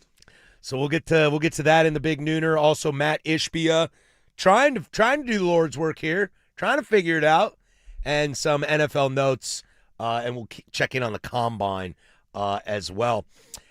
Netflix Untold, Danny, airing April 14th, 2026. The Jailblazers. Took him 10 years, but here we are. And a cascade of boos rained down from the stands. In the early 2000s, the Portland Trailblazers were an NBA team unlike any other, stacked with all-stars and poised to make a mark. While their on-court performances dazzled fans, their off-court lives became the subjects of scandal, controversy, and relentless media attention. Through first-hand accounts from star players Rasheed Wallace, Damon Stoudemire, and Bonzi Wells, plus archival footage and other insider perspectives, Jailblazers offers an unfiltered look at a team caught between brilliance and notoriety, examining how culture, race, and media shape one of the most infamous chapters in NBA history. Dun dun dun dun. So they tried to get this thing done legitimately back in 2016. It's gone Really? through- That long Yes, ago? yes. Oh, wow. It's gone through multiple iterations, multiple productions, COVID, all kinds of stuff. So I was interested to see who was going to be in it. I mean, were they going to get, like, I knew Damon and Bonzi would be a part of it because they've talked about it. Mm-hmm. I didn't know if Rashid would do it or not. And it'd be interesting to see how Rashid approaches it, because Mm-hmm. like Rashid's made it very clear he doesn't love his time in Portland. He didn't like this. No, Part of no, the end of it. Yeah. Oh, dude, in the late '90s when they're competing, like Well, that's not- a different But world. not just that, like just this part of it. But it's like also you did bring some of that attention on yourself. Now, was there not even a racial undertone? Was there a racial overtone to it? Yeah, there was. Oh, big time. For sure. I mean, we had Damon Stoudemire here, a month ago, and he felt like that even the 99 team didn't get the love and respect and appreciation. And and Damon's from here. Mm-hmm. Like he's one of their own, and he feels that way. And that, to be in that room when he said that, I won't say anybody else's name, but me and a couple other guys went up to him afterwards because we're that age. Yeah. And we all like, Dame, like, we appreciate you. We love you. We respect you. Mighty Mouse. Like, don't get it twisted, dude. Like, you had a much larger impact outside of the negative stuff. Like, you matter. Like, he kind of stopped and talked to us just for a minute, and it was just like, bro, like, it was honestly, it was really tough to hear from him. So I'm interested to see what kind of comes out of this, because like that, yes, the negative impact of that era of that stuff, it's not good. Like, because the weed thing, like it was illegal then, and it was very different, and obviously it's not federally legal, but it's And the legal in tinfoil state. through a metal detector is pretty bad look. That's a tough It's look. a tough look. Yeah, it's like, oh, That's God. real boneheaded. But also, like, there was some nastiness. Ruben Patterson, Ruben sexual Patterson. assault, Yeah. like Quintel Woods and the dogs, like. Yeah, dog. There was some there was some really not good stuff that happened in this. Very much so. But also, it's like you also it's like Jaw. Like, stop stepping in it. Yeah. Like, yes, Knock it off. were you unfairly targeted? Probably. Were you profiled? Probably. Well, that's- But also at the same time, when the light comes on, stop being dumb in public. Well, and that's what's interesting about the Dame, Bonzi, Rashid as the trio of Mm-hmm. stars in this, is because for the most part, I mean, Sheed is a pretty polarizing character on the court, but I mean, he's not Ruben Patterson. No, and that's the thing. It's like, Stoudemire is not Quintel Woods. So I don't know. As it's pointed out on the YouTube chat right now, how much of anything of new is going to be in there? I guess that's the question. I mean, and that's kind of where I live she sometimes. hasn't talked a ton about it That's publicly. true, but so, what like, will she say, though? that's the thing. It's like, Will he have candid answers, or Yeah. will we have controlled answers? Look, take The Last Dance, for example. Scotty played The Last Dance pretty even-keeled. Michael went after everybody. I mean, Controlled the narrative. Scotty had some things to say afterwards. Well, take the Malice at the Palace, for example. Yeah. I mean, you had Jermaine, who was very outspoken in the documentary, versus Steven Jackson, who said, I'm going to answer a few questions, and that's it. Yeah. Mm-hmm. So, because he wanted to say some things for sure. And then they had the other one, the bio of it, and they brought in the fan. And it was like, they tried to play him up as a victim. And I'm like, bro, miss me with that. Cash me outside. Yeah. Like, we were talking about this at K2 last night. We were talking about, because the docs are coming out. Because there's also a Lamar Odom one that's coming out in this, which is going to be terrifying. That one will be probably much more wicked. That's going to be a hard content. watch. Like, Lamar's life he was clinically dead. Like, so, that's going to be a bit of a harder watch. But the Malice at the Palace part of it, like the one thing that always stands out in that is not Steven Jackson, it's not Ron Artest, it's Jermaine O'Neal slipping before he hits that fan. Because if he doesn't slip, he may kill a man. There are two moments in NBA history where somebody slipping or turning just a little bit may have saved their life. Jermaine O'Neal slipping before that, because that fan's rushing him. Jermaine O'Neal is 7 foot 270, and he was putting his whole body into that fist. The other one is Brad Miller ducking ever so slightly when Shaq windmill arm punched and just missed Brad Miller's back of his head. 430-pound Shaquille O'Neal winding up and hitting somebody in the back of the head, I think could probably kill a man. So I'm interested to see what comes out of this. Like, what story do we kind of look back on maybe differently? What story do we hear more about? What do we get closure out of it? What kind of closure are you looking for? Not for me, for those guys. Yeah. Do those guys feel any differently? Not after filming it, but the reception that it gets Sure. doesn't get. I mean, it's all going to depend on how it's all portrayed, you know? Like, we are glued to The Last Dance, but after, once it gets halfway through, you kind of realize, oh, Jordan's running this, isn't he? This is a controlled narrative here, which is fine because Isaiah Thomas didn't like it much. It still opened up. I mean, but again, what did we really learn that we didn't know that Michael hates Isaiah Thomas? It's part of it. I'm curious as well. I will definitely tune in. That is probably the peak of my Blazerdom because I moved to here and kind of let go of the Pacers a little bit and became more of a Blazer fan due to locality. So I'll definitely watch it. But sometimes this is why I don't watch a ton of biopics. Like, I didn't see Bohemian Rhapsody. I haven't seen. I actually like that one. I haven't seen That's worth the watch. I haven't seen the Dylan one. I haven't seen the Springsteen one because a lot of these, like, I don't know what you're going to show me that I don't already know. And Dylan you've gone to how many Dave Matthews Band's concerts? Dude, I've seen like 287 unique songs.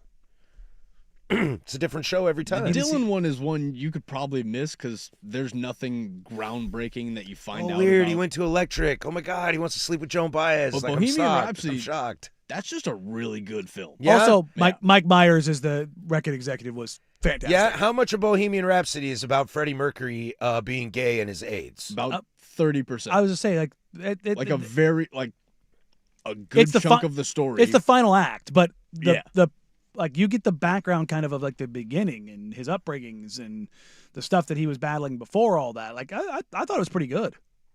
Okay. I enjoyed it. I thought Bohemian Rhapsody and Rocket Man were very much I kind didn't of see one that and the one same. either. Oh, that one's more musical, like music, just like a musical. Mhm. I liked Still Ray. really good. I enjoyed Ray. Oh yeah, I think a big part of those is like the leading actors. Who and all it of them is. were I mean, perfect. Ray is Rob- probably one of my favorite movies of all time. and Rami Malek was awesome as Freddie Mercury. Yeah. Although Freddie's a lot taller than Malik. Yeah, I mean you don't really see that in anything, but I yeah, do, damn it. Everybody's taller to you. Everybody is taller than me. Sorry, Can I that wasn't fair. I'm when sorry. When I went to my uncle's funeral, I spoke and I said, my name is Patrick Harris. I know I'm not one of the tall ones. I got 2 6-feet cousins there. Yeah. My other uncle is 6'3", and then there's this thing. This guy's a Harris. It's like, yeah, I know. I'm the short one. When we come back, let's get into the big nooner as Pablo Torre opens the light on some more drama, how that affects Chauncey Billups and the Portland Trailblazers as well, plus some NFL notes and other looks around the NBA. One more to go. Danny Patrick right here, 105.1 The Fan.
Now, from the George McCoy at Warren Allen Sports Desk, a Sports Center update on the Fan Sports Network, 105.1 FM and 1080 AM. First on the Fan, your Portland Trailblazers picked up a win in Chicago to start their 5-game road trip off on a good note. The final score in that one was 121-112 as Jeremy Grant led the way for Portland. He posted 27, going 12 of 14 from the free throw line. Portland will travel to Charlotte to take on the Hornets tomorrow for an early morning tip-off at 10 a.m. Some more NBA news for you as Con Knippel has broken the rookie record for three-pointers. Knippel hit his 209th three-pointer of the season, previously breaking the record set by Keegan Murray. It had taken Murray 80 games to establish the record. Con did it in just 59. Day 2 of the NFL Combine is beginning today at noon. It will feature defensive backs and tight ends, including Oregon Ducks Kenyon Sadiq, as well as safety Dylan Thieneman. Both will get the chance to showcase their talents coming up here in just a few minutes. And some more NFL news for you as Dallas Cowboys have placed a non-exclusive franchise tag on wide receiver George Pickens. Tag guarantees Pickens at least $28 million with Dallas in 2026 if the tag were to stand. However, the non-exclusive designation allows Pickens to talk to other teams when free agency begins on March 11th. For more sports scores and stories in 30 minutes, I'm Casey Smith from the George McCoy at Warren Allen Sports Desk. Hurt and missing work? Insurance companies acting like jerks? Don't call your mom. Call George McCoy at warrenallen.com. Your home for Seahawks football, the Fan Sports.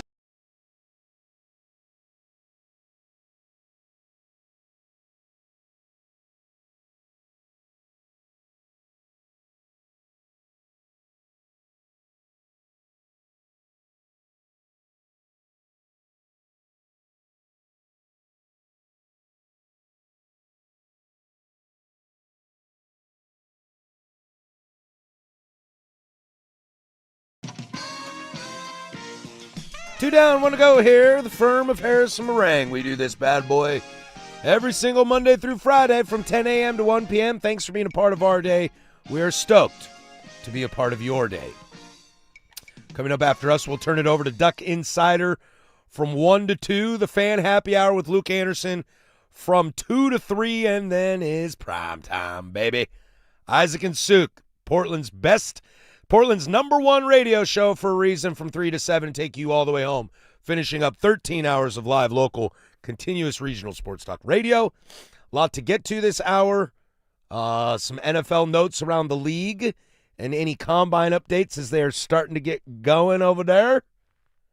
Dylan Thieneman should be getting close to doing some drills. I'm interested to see how him and Downs stack up. Yeah, totally. Different players, but just Totally. let me see what how you kind of stand up athletically. Different styles, yeah, different styles of play, but definitely want to see how they look. You know, James Rodriguez looked good. Yeah. No, He's his explosive. His profile was really good. Now, it's not Sonny Styles, but that's okay. I mean this with all seriousness. Who is? Yeah, no. Like Luke Kuechly put up really good combine numbers. Like I think he was in like the 90th percentile, but he's not the best combine performer of all time. But you want to talk about one of the most impactful linebackers every second he was ever on a field. Hall of Famer. Ta-da! Now, on the flip side, Brian Urlacher was one of the most impactful combine guys we've ever seen, and he may be the most impactful middle-of-the-field player of the past 50 years. It is wild to think that, you know, the metrics that you can put up at the combine don't always relate. Oh, look, I mean...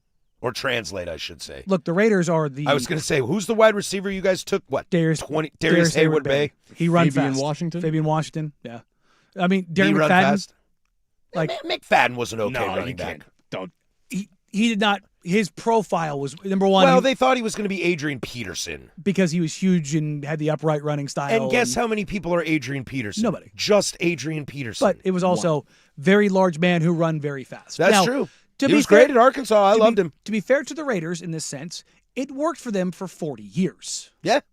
That was Al. Al just wanted the best athletes possible. Go get me, like, that's why we go get Bo Jackson. That's why you go get Marcus Allen. That's why you go get Rocket Ishmael. Like Tim Brown. Like also Tim Brown was the best player in college football. Like, but you know, as things started to shift, they were the last ones to do it, which killed them. Pablo Torre is back. He is. I'm not gonna lie, Danny. Antonio Blakeney? Blakeney. Don't know who he is. Unfortunately, he has a tie to the Portland Trailblazers. Oh, yeah? When did he play in Portland? Well, let me go ahead and show you the lead article on Yahoo Sports right now. Remind me, Patrick Harris, what dang. jersey is he wearing? Oh, dang. You know what's stupid, Danny? I have the exact same article up. And I didn't even piece that together. Yes, he is wearing a Portland Trailblazer jersey. Summer League, but unfortunately, another tie to the Trailblazers. It just sounds like he is, quote, at times in the Nothing But Bet federal case. He's co-conspirator number 1. Co-conspirator number 1. It sounds like he was gambling in college and in the NBA. China. And China. So basically, the way that Pablo laid this out is he is the genesis. He is the test run for this. And what does that mean? Like, kind of Point shaving. explain like I'm 5. Point shaving. So he's shaving. Yes. So he's taking. I wasn't sure if this was also the card games. No. This is the game fixing part of this. It was a scandal that was caught even in China, but he wasn't banned from the league. Blakeney is still playing overseas right now. I think for Maccabi Tel Aviv, if I remember right. But like Jonte Porter is signing with a USBL team and playing in Seattle. Like it's like, bro, what are we? He's awaiting federal punishment for it being found guilty, and he's still able to do this. Why? I don't know. But Blakeney is in the thing that Pablo kind of alluded to in here is that he's snitching. Oh. Which is why he's kind of avoided, why he's still out and while he's still playing. And why his name hasn't been out till now. But Pablo figured it out. And here's the thing. They arrested, 35, 36 guys that morning. A lot of mob tie guys. Not just that, but there's guys that are adjacent to that as well. And look, who are you going to flip on? Are you going to flip on mob tie guys or are you going to flip on other athletes? Oh, other athletes in a heartbeat. That's what I'm waiting for. To be honest, I'm waiting for whether it's Blakeney, whether it's Terry Rozier, or even Chauncey Billups. Mm-hmm. Do you want – because these crimes are federal. Mm-hmm. You're not going to Club Fed. You're going to a very real prison. You could be in like Leavenworth, Kansas. And here's the thing. I'm again, allegedly for Chauncey Billups here, he can't go into witness protection and go to Idaho. You're Chauncey Billups. Yeah. So I know what you look like. I hate that beard. Can you tell him to shave the beard? Chauncey? Yeah. Well, I mean, he's doing the out on bond beard. Oh, okay. Just I don't like the beard on it. it is, it is what it is, But yeah, I don't think there's a beard that's going to allow him to hide. So, who's going to, turn Fed here? Who's going to roll? And that's what they're looking for. That's why you go roll up that many guys at once. Is that you're casting the big net, and you're trying to get as many major players as you can, but you're trying to see if, hey, is there another coach? Is there another player? Is there another agent? Is there all the college basketball cases? What have they turned into? More and more and more and more. Starts with 6 players, then it's 13, then it's 26. And you're just sitting there going, well, the this good news is tough. The good news is, we talked about this yesterday. The good news is it's not a super well-known player. No. Like, that's what we were really scared of. Well, I wasn't scared of that. I was scared of it being tied back to the Blazers skin, and it was like, I don't know if this really does, dude. Like, I didn't know this guy played for the Blazers. It sucks that the picture they're using is the Blazers, But but they're doing it because it's Chauncey. But not just that. It's just that's part of it because he was a cup of coffee guy. But here's the thing. This is what these kind of organizations do. Not the Blazers, the gambling rings. They go find somebody on the fringe, Jonte Porter. Why? Because they're vulnerable. If I give you they have nothing else. I give you $100,000 right now, like that's real money. And that's why I keep talking about the impact in college basketball. Is AJ DeBonsa going to go throw a game? No. But is somebody else on the end of the bench capable of doing that? Yeah. Blakeney is accused of accepting $200,000 left in his storage unit from somebody, this Fairley guy. Marbs Fairley. Yeah, he's one of the who was a co-defendant. He's one of the ringleaders, as it were, for this kind of test pilot program when they did it with the CBA, or over in the CBA, in the Chinese Basketball Association. Payment and proceeds for point shaving and game fixing during the 22-23 CBA season. $200,000. How much did they make off of him? If they're giving him $200,000, they made a lot. They made a lot. If convicted of the wire fraud charges, he would face up to 20 years in prison, $250K fine, 3 years of supervised release. Say that again. How many years? 20. What do you think's happening right now? What do you mean? as far as what these guys are going to choose. 20 years in federal prison or state's witness. So this is what I have said since Bro, I'll witness for you. Look, I'm not going to jail for 20 years. Look, we did the extra hour the day Chauncey got arrested. Mm-hmm. And the thing that I said off air multiple times to you was, this isn't done. Yeah. This I can't isn't imagine done. Chauncey's down to go to prison for 20 years. I mean, I wouldn't. And here's the other thing, and this isn't just Chauncey, it's anybody that's embroiled in this. They aren't, what you know publicly, what the case that's been presented publicly is nothing. It's a drop in the bucket. Yeah.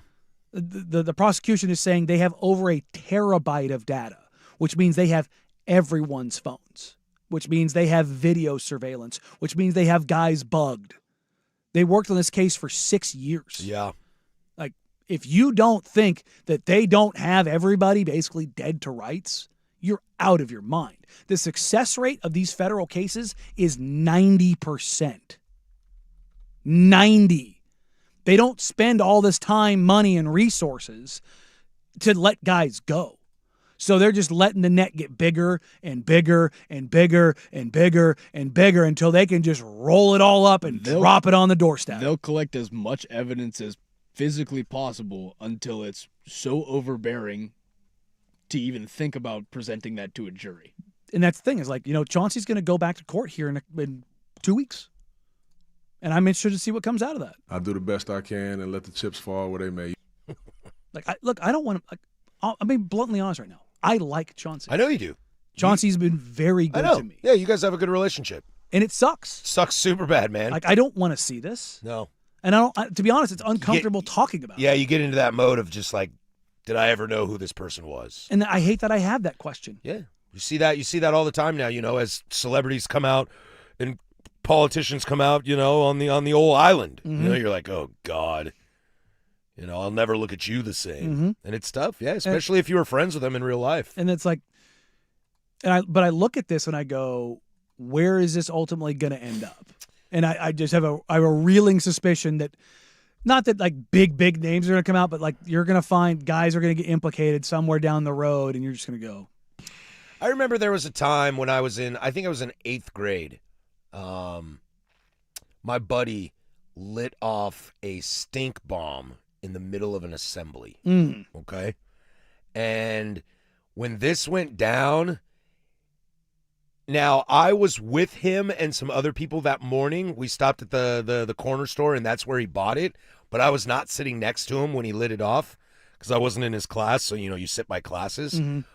That day, the principal's office was like a who's who of guys in the 8th grade because everybody was being asked, are you a part of this?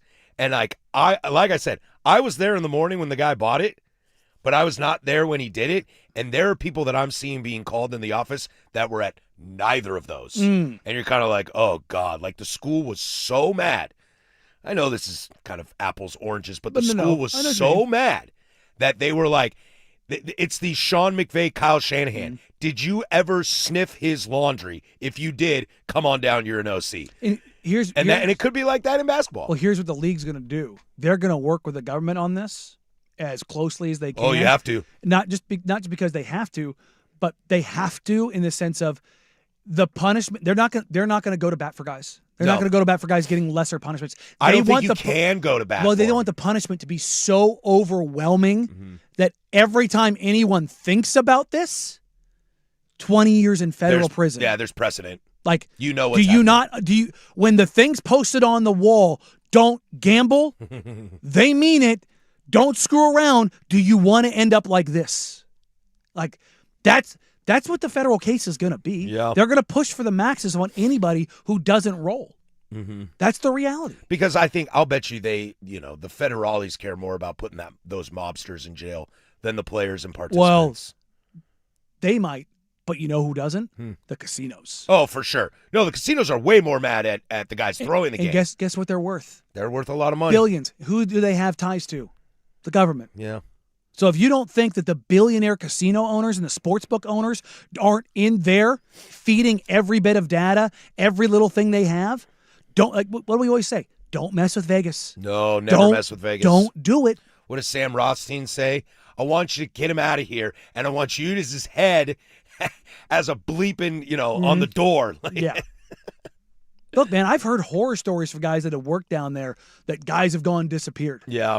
And I'm not talking about they moved to another country. Is this guy the hero nobody expected? And I also just want to ask, is he becoming the new most polarizing owner? Matt Ishbia on the stage trying to help fix the All-Star Weekend. We'll go there next. 105.1 The Fan.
Some NFL news and notes for you, plus we'll peek over at the Combine as it's going down right now. We'll do that next.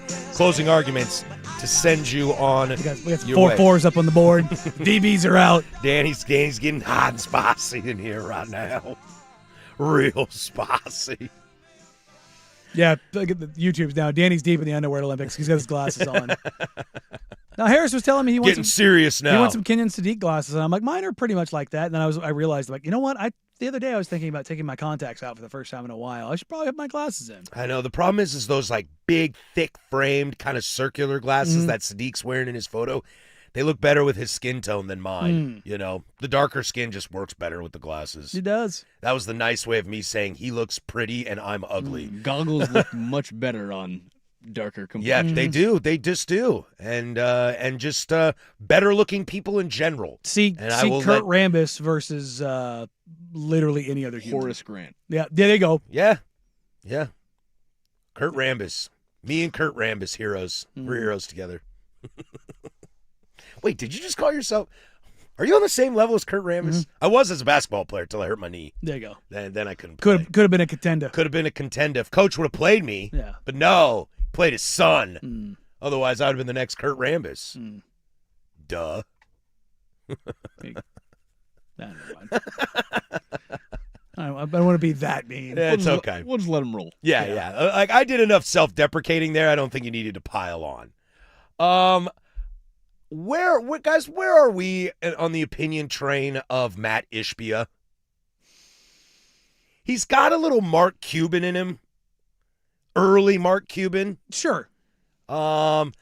Sometimes I'm like real pro Matt Ishbia. Like when he first bought the Suns, I was like, yeah, dude, get that loser out of here. Get the scumbag out of here. Yeah. The thing is, like, the bar is so low, it's like just stepping over. It's like, meh. And then 2 years later, it's like, oh, man, I'm kind of out on you. Yeah. The picture of him at the celebrity game with no undershirt, tough look. Yeah. Tough look. And I know you went and got coffee for Tom Izzo, but yeah, he's super rich. There are supermodels that competed in that same game, and Ishbia rolled out there with no undershirt. And didn't tough. Ishbia was like not afraid to like get physical on the court with players, That's what he including women. was. Like, bro, that's rough. But he has offered to pay $1 million prize to the winners of the slam dunk competition and 3-point contest, throwing another $1 million at charity, to get people into the All-Star game. Phoenix hosts it next year, so that's part of why.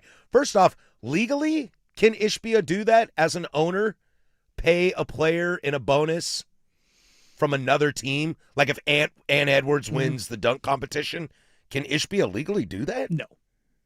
Because he's not a contract player. No. So he would have to like put the money up and then facilitate it through the NBA probably. Some version of that, but it can't go to a specific player. Anytime any money changes hands between player team through official transactions in that regard, directly a kind of 1-to-1 situation, that has to be agreed upon by the CBA. That's what I would think. Yeah. But I commend But if all the owners put up a pool, that's different. Dude, what if all the owners put up $200,000 each? Yeah. That's not that much money for the owners. It's a tax write-off. Yeah, $200,000 each times 32? Mm-hmm. That's a nice little dunk competition. Mm-hmm. Dude, I didn't catch this, man. The last time a current All-Star won the dunk contest, do you care to guess? Give me Dame? No, the dunk contest. I was saying, was that Dame back when him, John Wall, and whoever competed in it? I don't know. The year is 2011. Is it Blake? It's Blake. Yeah. Blake Griffin Yeah, over the Kia. That was my first thought, was Blake. I am really glad that we are past the jumping over cars because they always jump over the hood and never like the roof. Well, Ben McLemore jumped over Shaq in a throne. yeah. Sitting down. Yeah, but I mean, Shaq sitting down is taller than you standing If you're up. going to jump over... Damn it, you're right. I'm not saying that like to No, it make wasn't fun a of you, shade, like it's facts. like that's legitimate. But if you're going to jump over a car... It just felt mean. Yeah, I get it. I know, man. I'm down, dude. Huh. I'm all sober and everything. Like, dude, I hate this. I hate the concept of like, I'm going to jump over a car, but I'm going to jump over the lowest point of the car. Well, here's the thing: Blake in his prime could jump over the top. Oh, I know. Remember when Kobe jumped over the moving car, Yeah. but he like to the side. to the side? But I mean, He had me at first. I was like, damn, Kobe. but the thing is, it's insurance. Like teams won't let him. Oh yeah, do of that course. stuff. Like of that's course. that's why. I don't know if this will do it. I mean, I think it's such. I've been saying this. It's the easiest argument in the NBA of just throw money at it. Yeah. Um, I love our idea with the one-on-one tournament. Like have guys call each other out, but one-on-one would be dope. But throw cash down. Throw cash down. Like, dude, what if the players threw their own cash down? What if KD was like, I'll put $1 million on this? that's what I mean. Like, because here's the thing: if you do that, Wrestling for pinks. but it's one of those things where it becomes, guys don't want to put their ego on the line, but if all of a sudden money's on the line, you almost can't say no. Yeah. Like, well, That's why you play the game. that's what I mean. Like, you want the smoke? There you go. But again, put money into the pool. Mm-hmm. Let the owners put money into the pool. Yeah. You want eyeballs? Look, I'm telling you right now, you get, again, remove all of the drama of their careers, but like in their primes, Zion and Ja in a dunk contest? Yes, please. Are you kidding me? Also, you want to see some weird ones? Like, you saw Wemby's dunk the other night. He looks awkward because he's so big, but I'd watch him do a dunk contest. I want to see him take off from like a step inside the 3-point line. Yeah. I bet you can do it. Ant Edwards doesn't strike me as the most, like, prolific dunker, so, but, yes, like, he is. I would watch that. But Ant is at the top of my list for a guy that I want to dunk in a dunk contest. The ultimate... Like, it's Ant, it's Shaden Sharp. Like, again, I want... Yeah, Shaden would be fun. Don't get me wrong. I want superstars in the league, but I also want the Aaron Gordon, Zach LaVine. I want the dude who's just got dumb bunnies. Well, I don't mind the mid-tier guys, and Yeah. Shaden would be a mid-tier guy. It's 20 a game score. It's the Matt McClungs that Yeah, I'm I don't out want- on. I don't want I don't need that. Or who won this year? Kishad Johnson? yeah, from Miami. Yeah, I don't Carter know- Bryant. I don't know this dude. I know Carter Bryant, but, like, I don't know this dude. No, I It give does nothing for me. give me the guys that are like, your fringe all-star type guy or a young up-and-comer. Like, yeah. The dunker you wanted to see the most? Like Con Knippel in the three-point contest. Yeah. That's a no-brainer. Con leads the NBA and made threes. Yeah, that's Yeah. a no-brainer. Yeah, dog. Give me that. Who did we miss in the dunk competition that we should have gotten, never got? LeBron. It's LeBron. LeBron. Yeah, like that's the big one. Kobe did it. What a chump. Jordan did it. Weak. Like, yeah. Overrated. Zion. I'm joking. Zion. I love LeBron. Zion's a good one. Like- Ja. Or did Ja do one? I don't. Did he think do his did. rookie year? No, I don't think he did. I don't believe so. But we got Blake, and Blake was one of the most explosive dunkers in the history of the I game. mean, Lob City was huge, dude. That was we talked about the Hall of Fame having teams or eras or things like that. A wing. Yeah. Lob City would be in that Yeah. bad boy. But I'm like, just the. Also, I feel like the dunk has kind of left the game a little bit in a sense, and it's really frustrating. We don't get as many dunks as we used to. yeah. It just doesn't happen all that often. Well, I think guys are afraid of missing. Not only that, they're afraid. I mean, going to the rim is harder. I think the longevity of Careers. continuously going to the rack. Dwayne Wade and Allen Iverson say what's up. Yeah. I mean, look at Denny this year. I'm not saying his injuries are because he goes to the rack, but he gets knocked around a lot when he goes to the rack. It's a lot easier to just pull threes. It really is. Boy, that's a whole nother Make dunks cool conversation. again. Make dunks cool again. When we come back, some NFL notes around the league, and we'll check in on some combine stuff. There's lowercase with sports. Now, from the George McCoy at Warren Allen Sports Desk, a Sports Center update on the Fan Sports Network, 105.1 FM and 1080 AM. First on the Fan, your Portland Trailblazers picked up a win in Chicago, starting their 5-game road trip off on a good note. Final score in that one was 121-112 as Jeremy Grant led the way for Portland. He posted 27, going 12 of 14 from the free throw line. Portland will travel to Charlotte to take on the Hornets tomorrow for an early morning tip-off at 10 a.m. Some more NBA news for you as Con Knippel has broken the rookie record for three-pointers. Knippel hit his 209th three-pointer of the season, breaking the record previously set by Keegan Murray. It had taken Keegan Murray 80 games to establish the record. Con did it in just 59. Day 2 of the NFL Combine is today, beginning right now. We have all of the athletes running their 40-yard dashes, and today will feature the defensive backs and the tight ends, including Oregon Ducks Kenyon Sadiq, as well as safety Dylan Thieneman. Both will get the chance to showcase their talents coming up here in just a few minutes. Finally, some more NFL news for you as the Dallas Cowboys have placed a non-exclusive franchise tag on wide receiver George Pickens. The tag guarantees Pickens at least $28 million with Dallas in 2026 if the tag were to stand. However, the non-exclusive designation allows Pickens to talk to other teams when free agency begins on March 11th. For more sports scores and stories in 30 minutes, I'm Casey Smith from the George McCoy at Warren Allen Sports Desk. Hurt and missing work? Insurance companies acting like jerks? Don't call your mom. Call George McCoy at warrenallen.com. The home of prime time with Isaac and Sue. Weekdays 3 to 7. The Fan Sports Network.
Closing arguments coming up next to send you on your way.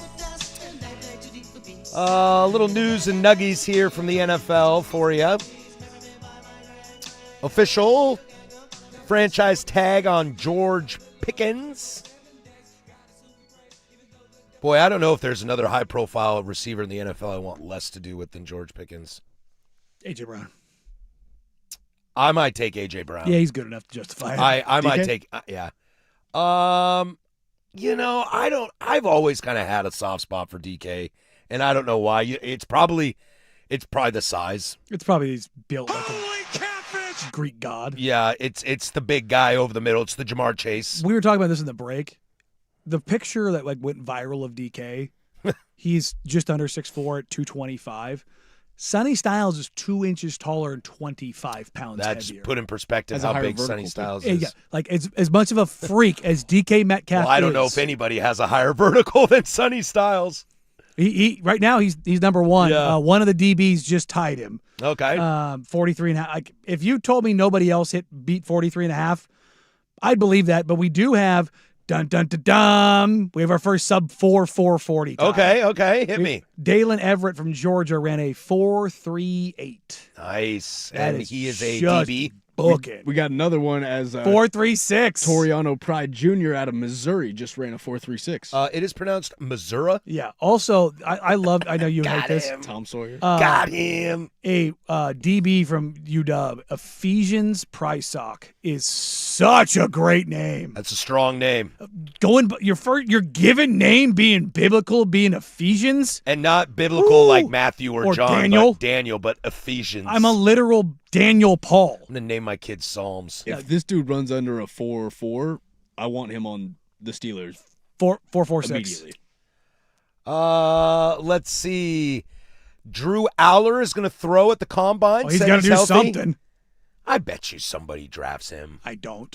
You don't? Dude, if Shador can get drafted, Drew Aller can get drafted. Number one, he was doo-doo. Number two, his leg exploded. Yeah, I know, but his body type, I mean, he's got a quarterback body type. Yeah, I know. More old school than new school. His leg exploded. This wasn't like, oh, he tore his ACL. Like, dude's leg was gnawed off by a rat at a subway station. It was not good. This person was quoted saying, "One thing about me is I don't care what people think about me." Called criticism of him clickbait. Do you care to guess who that was? That's short arms, isn't it? Diego. That's old Diego Pavia. Yeah. I'm out on him. I'd rather take a shot on Drew Aller than Diego Pavia. I would not. Oh, No? I would will not. take the Drew Aller in a Penn State system over Diego Pavia. any Oh, day no, of no, the no, week. no. Any day of the week. Who's a dude. good Penn State quarterback since Kerry Collins? Trace McSorley. I was just about to say Trace McSorley. No, absolutely not. Kerry No. Collins. But I don't know. That's not really fair. I mean, different eras. Yeah, the fact that they've sucked across multiple eras at the quarterback position. It's like taking an Iowa quarterback. What are you doing? Let's see Just here. no. Matt McGloin. Ugh. He played for the Raiders. For Yeah, a I little know. bit, didn't Ugh. he? No, it's a bad list, dude. Christian Hackenberg. What? I deserve that one. Yeah. Drew Aller, number 4 all Yeah. time. Yeah, no. Look, great college quarterbacks and all the things that come with that. I want nothing to do with the Penn State quarterback. I would rather have Diego Pavia than Drew Aller, bar none. Center Daily Times has the top 10 quarterbacks in Penn State history. Mhm. Bro, number 1 is Trace McSorley. No brainer for me here. Talk to me. I don't care. It's Kerry not- Collins not on this list. That's gross. Drew Aller at Trace 4. McSorley. Drew Aller at 4. Hackenberg at 6. Was this written by somebody who's 23 years old? Matt McGloin at 7. Yeah. Yeah. Say, no. did I write the list? Yeah, like Did Casey yeah, write like this list? absolutely. Is there a quarterback that's over the age of 27 on this list? Let's see if they got a picture of who wrote this. John Sauber. I have a really suspicion he's Penn State graduating class of 2016. He earned his BA in digital and print journalism from Penn State. Sports journalism MA at Ooey Pooey. Give me the year. Give me the year. It doesn't say. He looks young, though. Well, he looks maybe my age, maybe our age. There's no way he can be that age and have that list. He's 29 or 30. Stats wise, he's got city years on him. He doesn't have any of those highway years. Let's see here. There's just no way.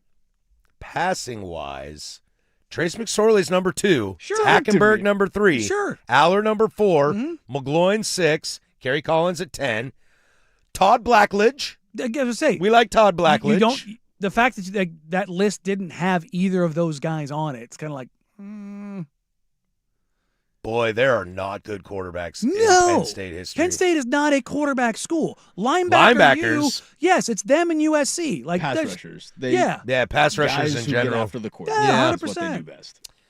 Yeah, but I mean, just because I know all the names at Ohio State doesn't mean their quarterbacks are worth a damn in the No, NFL. they also suck too. They do suck. No, they do. To be honest, where most quarterbacks come from are lesser schools in CJ general. Stroud might be the most successful Ohio State quarterback in the pros that I've ever witnessed. And Yeah. we talked yesterday, is he worth the bag? Yeah. That's what we're telling you. He's the best one to ever do it. And I don't know if I would pay him. My school, they for as prolific as USC has been, they just had their first ever Super Bowl winning quarterback. Yeah. Like USC, Palmer could have won a Oh, he was good enough. Super Bowl. But I mean, production wise, Palmer is the best quarterback USC's ever had. Mm-hmm. Talking about NFL production, yeah, there's no doubt about that. He threw for 5,000 yards in Oakland. Yeah, he was really good. He's really good in Cincinnati too. Like when he donned the Raiders jersey, he stepped up his fit. yeah, he did. Yeah, Leaving the Bengals. Like Joe looks good in the Bengals. Yeah.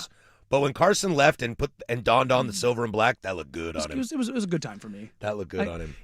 When you look good in the silver and black, you look real good. What if I told you that Fernando Mendoza would love Tom Brady as a mentor? Shocking. Does that move the needle? Shocking. But also, like, it's one of those things was like, as a basketball player, I would like Michael Jordan as my mentor. I'm like, would you though? No. Like, would you want Tom Brady as your mentor? Really? I think Tom, yeah. I think I'd rather have like all the quarterback gurus are journeyman guys. Oh no, a single Tom Brady is now my mentor. Yeah. We're only hanging out after I leave the facility every day. In Vegas. I think I'd rather like if you're talking about like my development though, I think I'd rather have like the absolute nerd. You know what I mean? Like He is a nerd. He's created his own system. but he's a robot. It's like having LeBron James as your mentor. It's like I do these things. Well, kid, if you are 6'8", 280 with extreme athleticism, you'll be great at basketball. Yeah, it's like, look, I know Tom went through like the glow up phase and had a cleft chin inserted and all those things, but like, I guess if you're going to pick from any of the all time greats, he's probably up there because he wasn't the first overall pick kind of guy. So I guess, but I don't know. I think give me the quarterback guru type. You want Andrew Luck. Yeah, that's what I want. That's what I want. Luke McCown. I mean, honestly, Cade McNown. any of the mix, as far as like they all Donovan McNabb. Oh, Trace McSorley? Oh, Trace God. McSorley. I take it back. Yeah, you're I take there. it back. I don't know if I want Donovan McNabb teaching me either. No. Why wouldn't you? I don't think time has aged well for Donovan Yeah, McNabb. it hasn't been great for him. Yeah. It's kind of funny. We're all kind of like ending up like maybe T.O. was right. Bro, T.O. is always right. It's T.O. a jerk, yes, 100%. But he's Terrell Owens never really lied. yeah. He Am did. I the best? Yes, you Yeah. were, brother. Is McNabb kind of weak sauce? Yeah, maybe, dude. Again, we all loved Brian Dawkins for a reason. 'Cause Yeah. He was the only likable player on that team. Yeah. Dude, Terrell Owens is a top 5 receiver for me in my life Oh, of all time. I don't think anybody's In smart fact, he's- arguing that. In fact, he's probably number 3 all time for me. I could maybe argue he's number 2. I can't. There's two, and then there's I everybody know. else. There- Jerry It's Jerry Randy. I Like know. everybody else is. It's Jerry Randy. I know. was raised in the generation of receivers. Calvin Johnson still living. Mhm. Larry Fitzgerald still living. Jerry still living. Julio Jones played. Antonio Brown's played. T.O., baby. And then Steve Smith was also the best receiver in football Give me for T.O. multiple years. Give me T.O. Yeah. Big man across the middle. Yeah, no. T.O.'s top 5 for me all time. And that requires me to bumping Tim Brown down. I don't like that. Tim Brown, what did he ever do? Just one of the best to ever play the game. Is that a Heisman for Tim Brown? Yeah. Where do you go to school? Your favorite school, right? It's the one mark against him. UCLA, right? No, That's where he no, went. Notre Dame. It's gross to say it loud. Closing arguments next to send you on your way. Portland sports leader, the Fan Sports Network. It's time for Easy Play, brought to you by Home Z, making home improvement easy. And in Chicago, Kahn. This is history. Got it! The new rookie record holder for three-pointers made is Kahn Knippel. Great recognition.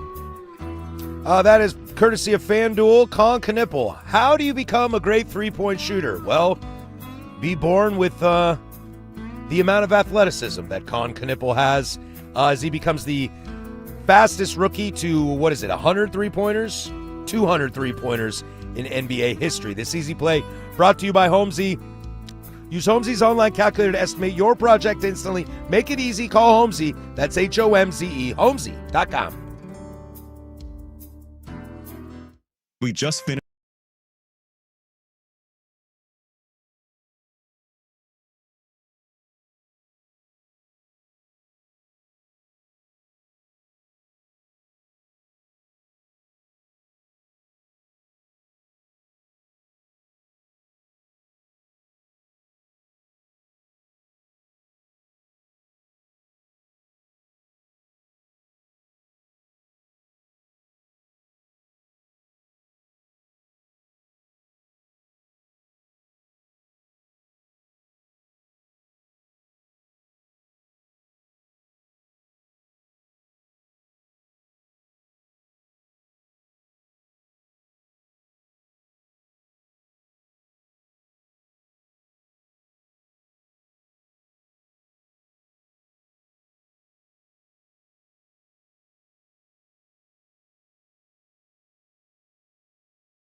All right, that's going to do it for us here. Closing arguments brought to you by Leskin Law. Visit LeskinLaw.com for more information. Leskin Law's one-day divorce mediation peace treaties, not war plans. Let's see. What are we getting into this weekend? You got a 10 a.m. Blazer game tomorrow. I do. I got a 1:30 Timbers game tomorrow. Portland Timbers are in Colorado, more specifically Commerce City, Colorado, at Dick's Sporting Goods Park to take on the Colorado Rapids. Cole Bassett, performer of Week 1, that's his former team. Should be a fun little game for your little Timbers. A little sneak peek at that from my point of view. Well, Colorado's on their 6th coach in their last 8 years. Is that good? That's not good. Colorado has basically sold all of their players this year, including Cole Bassett. I expect him to have a nice game, although I'm not sure what the weather is like in Denver, Colorado. Let's see here. It is currently 65 degrees. That's not too bad. Tomorrow's a high of 65? Yeah, that's decent. Yeah, tomorrow's a high of 68, so that's nice. It'll be in the afternoon, which you can catch that action right here on the Fan 105.1. Pre-game coverage starts at 12:30 with Adam Sussman, Fletch, and Aaron. Those guys will take care of you. Be Got it fun covered. game. Yeah, I'm excited, dude. Little afternoon footy. I like the night games. I think it's because I watch so much European soccer, You're and used to the night. all those games are at night, but I never get to watch them at night. So when it's nighttime and the games at night, I kind of get into that. Yeah, you get to get the ambiance of it all. I can get into that. A lot to look forward This to is in our, that. this is our last. Oh no, sorry. We go this weekend and then next weekend. It's our last non-spring forward. We're going to put sports that off weekend. as long as possible and just try not Well, to no, think about it. No, the clocks they flip over. Oh, I know. At a particular time. But I'm going to try to forget about it. That way it Don't do that on surprises Monday. me. That way it surprises me. and I No, don't have to be- no. Took me by surprise, I must What? say. I'll still be here. Oh, I know that, but like, why surprise yourself? Prepare accordingly. Yeah. Start doing like little micro adjustments. Dude, I am so good at waking up at 6:30, 7 o'clock on my own. Mm. That can't be 7:30, 8 o'clock. Yeah, I was gonna say, well, what's that gonna turn into? Oh, that's right, your internal clock's not caught up. Yeah. Also, Why can't you just flip your internal clock? Also, can we just get rid of this? You know, Danny, you and I are very different politically, but I agree with you on that. Golly. Is that political? No. I think it's just common sense. Yes. No, I think that's 100% People who like daylight savings, I mean, like, what do you just chew on styrofoam all day? What are you, a farmer? God. I don't even think the farmers like it No, as they don't much. even like it anymore.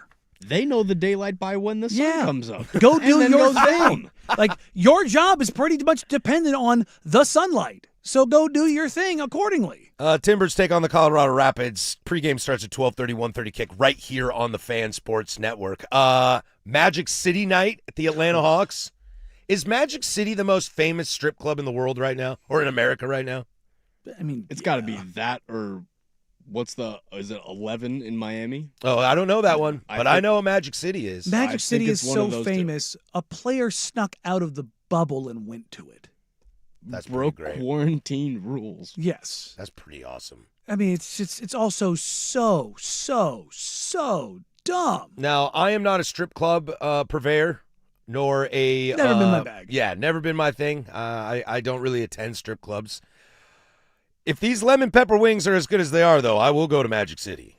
Look. It's like the A crop of the steak bites. Well, that's what I was. Like, That was my next they're question. fine. Like, are Magic City's wings better than A Crop steak bites? Either way, you're I getting bet- glitter on them. I bet you that they are, and I'm willing to go and try them. Yeah, Casey, I had a feeling you were going to say that. I follow you on Instagram, so that doesn't really shock me anymore. Casey you wants look the field report. When you look at Casey's Instagram page, like, be careful your wife ain't hanging out with you. What are you retweeting? Oh, dude, it's just What are you hots. reposting? It's just hots. Am I wrong? I mean, he's not 100% wrong, but that's my girl, so I mean, Wait, that girl is your girlfriend? that's Oh, my girlfriend. Well, now I feel creepy. Mm. And but now I have mad respect, bro. Like, Thanks. mad respect, bro. Dang. Well, now I'm gone. Yeah, no, I want you to Ooh. swim out of this one. dig yourself a little deeper here. Oh, I don't know. I would be Just keep your. swimming. Just keep swimming. I will be your parental supervision at Magic City, though. You should not go alone, Casey. I fear for your safety, so I'll join you. It's only fair. Yeah, lemon pepper wings. I just have a reeling suspicion the wings ain't that great. I don't know, man. It's Atlanta. I have a feeling Atlanta takes their fried food pretty seriously. There's probably some better wings. Just saying. I got Also, lemon pepper wings are overrated. Dry rub. Don't get me wrong. They're good. Everybody getting worked up. They're good. They're not the best. Well, there are salt and vinegar wings. Oh, love them. In Hawaii at Food Mart. Mm-hmm. Those are the best wings I've ever had in my life. Don't get me wrong. The dry rub can happen. It can happen. I am not anti-dry rub, but I like my wings sauced. I'm a jerk chicken fan, so I kind of need sauce. Yeah. You know, I used to be really into jerk, and I don't think I am as much anymore. You like your jerk meat, huh? No, not as much anymore. Nice setup, though. He tried. We'll give him a B- for effort. It's Friday. I got a buddy that wants to write a book on chicken wings, and I told him I would love to help him. I like wingy. Collaborate on Tommy that. like wingy is the title of the book. We decided the epilogue would be called Blue Cheese. You're not a blue cheese guy, are you? No, the epilogue being called blue cheese. I'm out. Why? Yeah, it's got to be in the forward. Yeah. Come on. No, I don't think you can start talking about wings with just the dipping sauce. The dipping sauce is ancillary because good wings, in theory, don't need dipping sauce. No, they just highlight. Yeah. Accentuate. But you are not allowed to have ranch with your wings in my world. Oh, if you get good ranch, absolutely. Nah, blue cheese for life. Here's the thing. I'll say this. For whatever reason, Buffalo Wild Wings, their ranch, good. Yeah? I've always thought that their blue cheese was just ranch with blue cheese crumbles in it. Right? But I feel like they're playing me. But it's good. It's good. Well, but also, blue I have cheese, not though- eaten all day, and we are talking about food to close the show yet again, and Yeah. I am starving. I know. Casey and I don't care. That's I a know. YP. Mm. Oh, Casey, have we told you the difference between a YP and an MP? Your problem and my problem? There you go. Blue cheese got to be thick. Got to be thick. Can't have that runny blue cheese stuff. You like them thick. I do. Look. A thick six. Yeah, baby, why not? Yeah, no, God, where was it? Somebody had a wing with like melted Gruyere cheese on it once, and I was like, cheese on wings? Okay. This is totally true. On the text line, the dry rubs at Prime Tap House are really good. That is no joke. Their wings are pretty good. Just I'm in not general. anti-dry That's one of the rub. best wing places in the Just city. saying, sauce me. All right, that's going to do it for us. I hope you all have a wonderful weekend. Closing Arguments brought to you by Leskin Law. Visit leskinlaw.com for more information. Leskin Law's one-day divorce mediation, peace treaties, not war plans. Enjoy everything you got for you, and we'll catch you on Monday. For Danny Meringue, that's Casey Smith. I'm Patrick Harris. Go do something I would do. Sushi.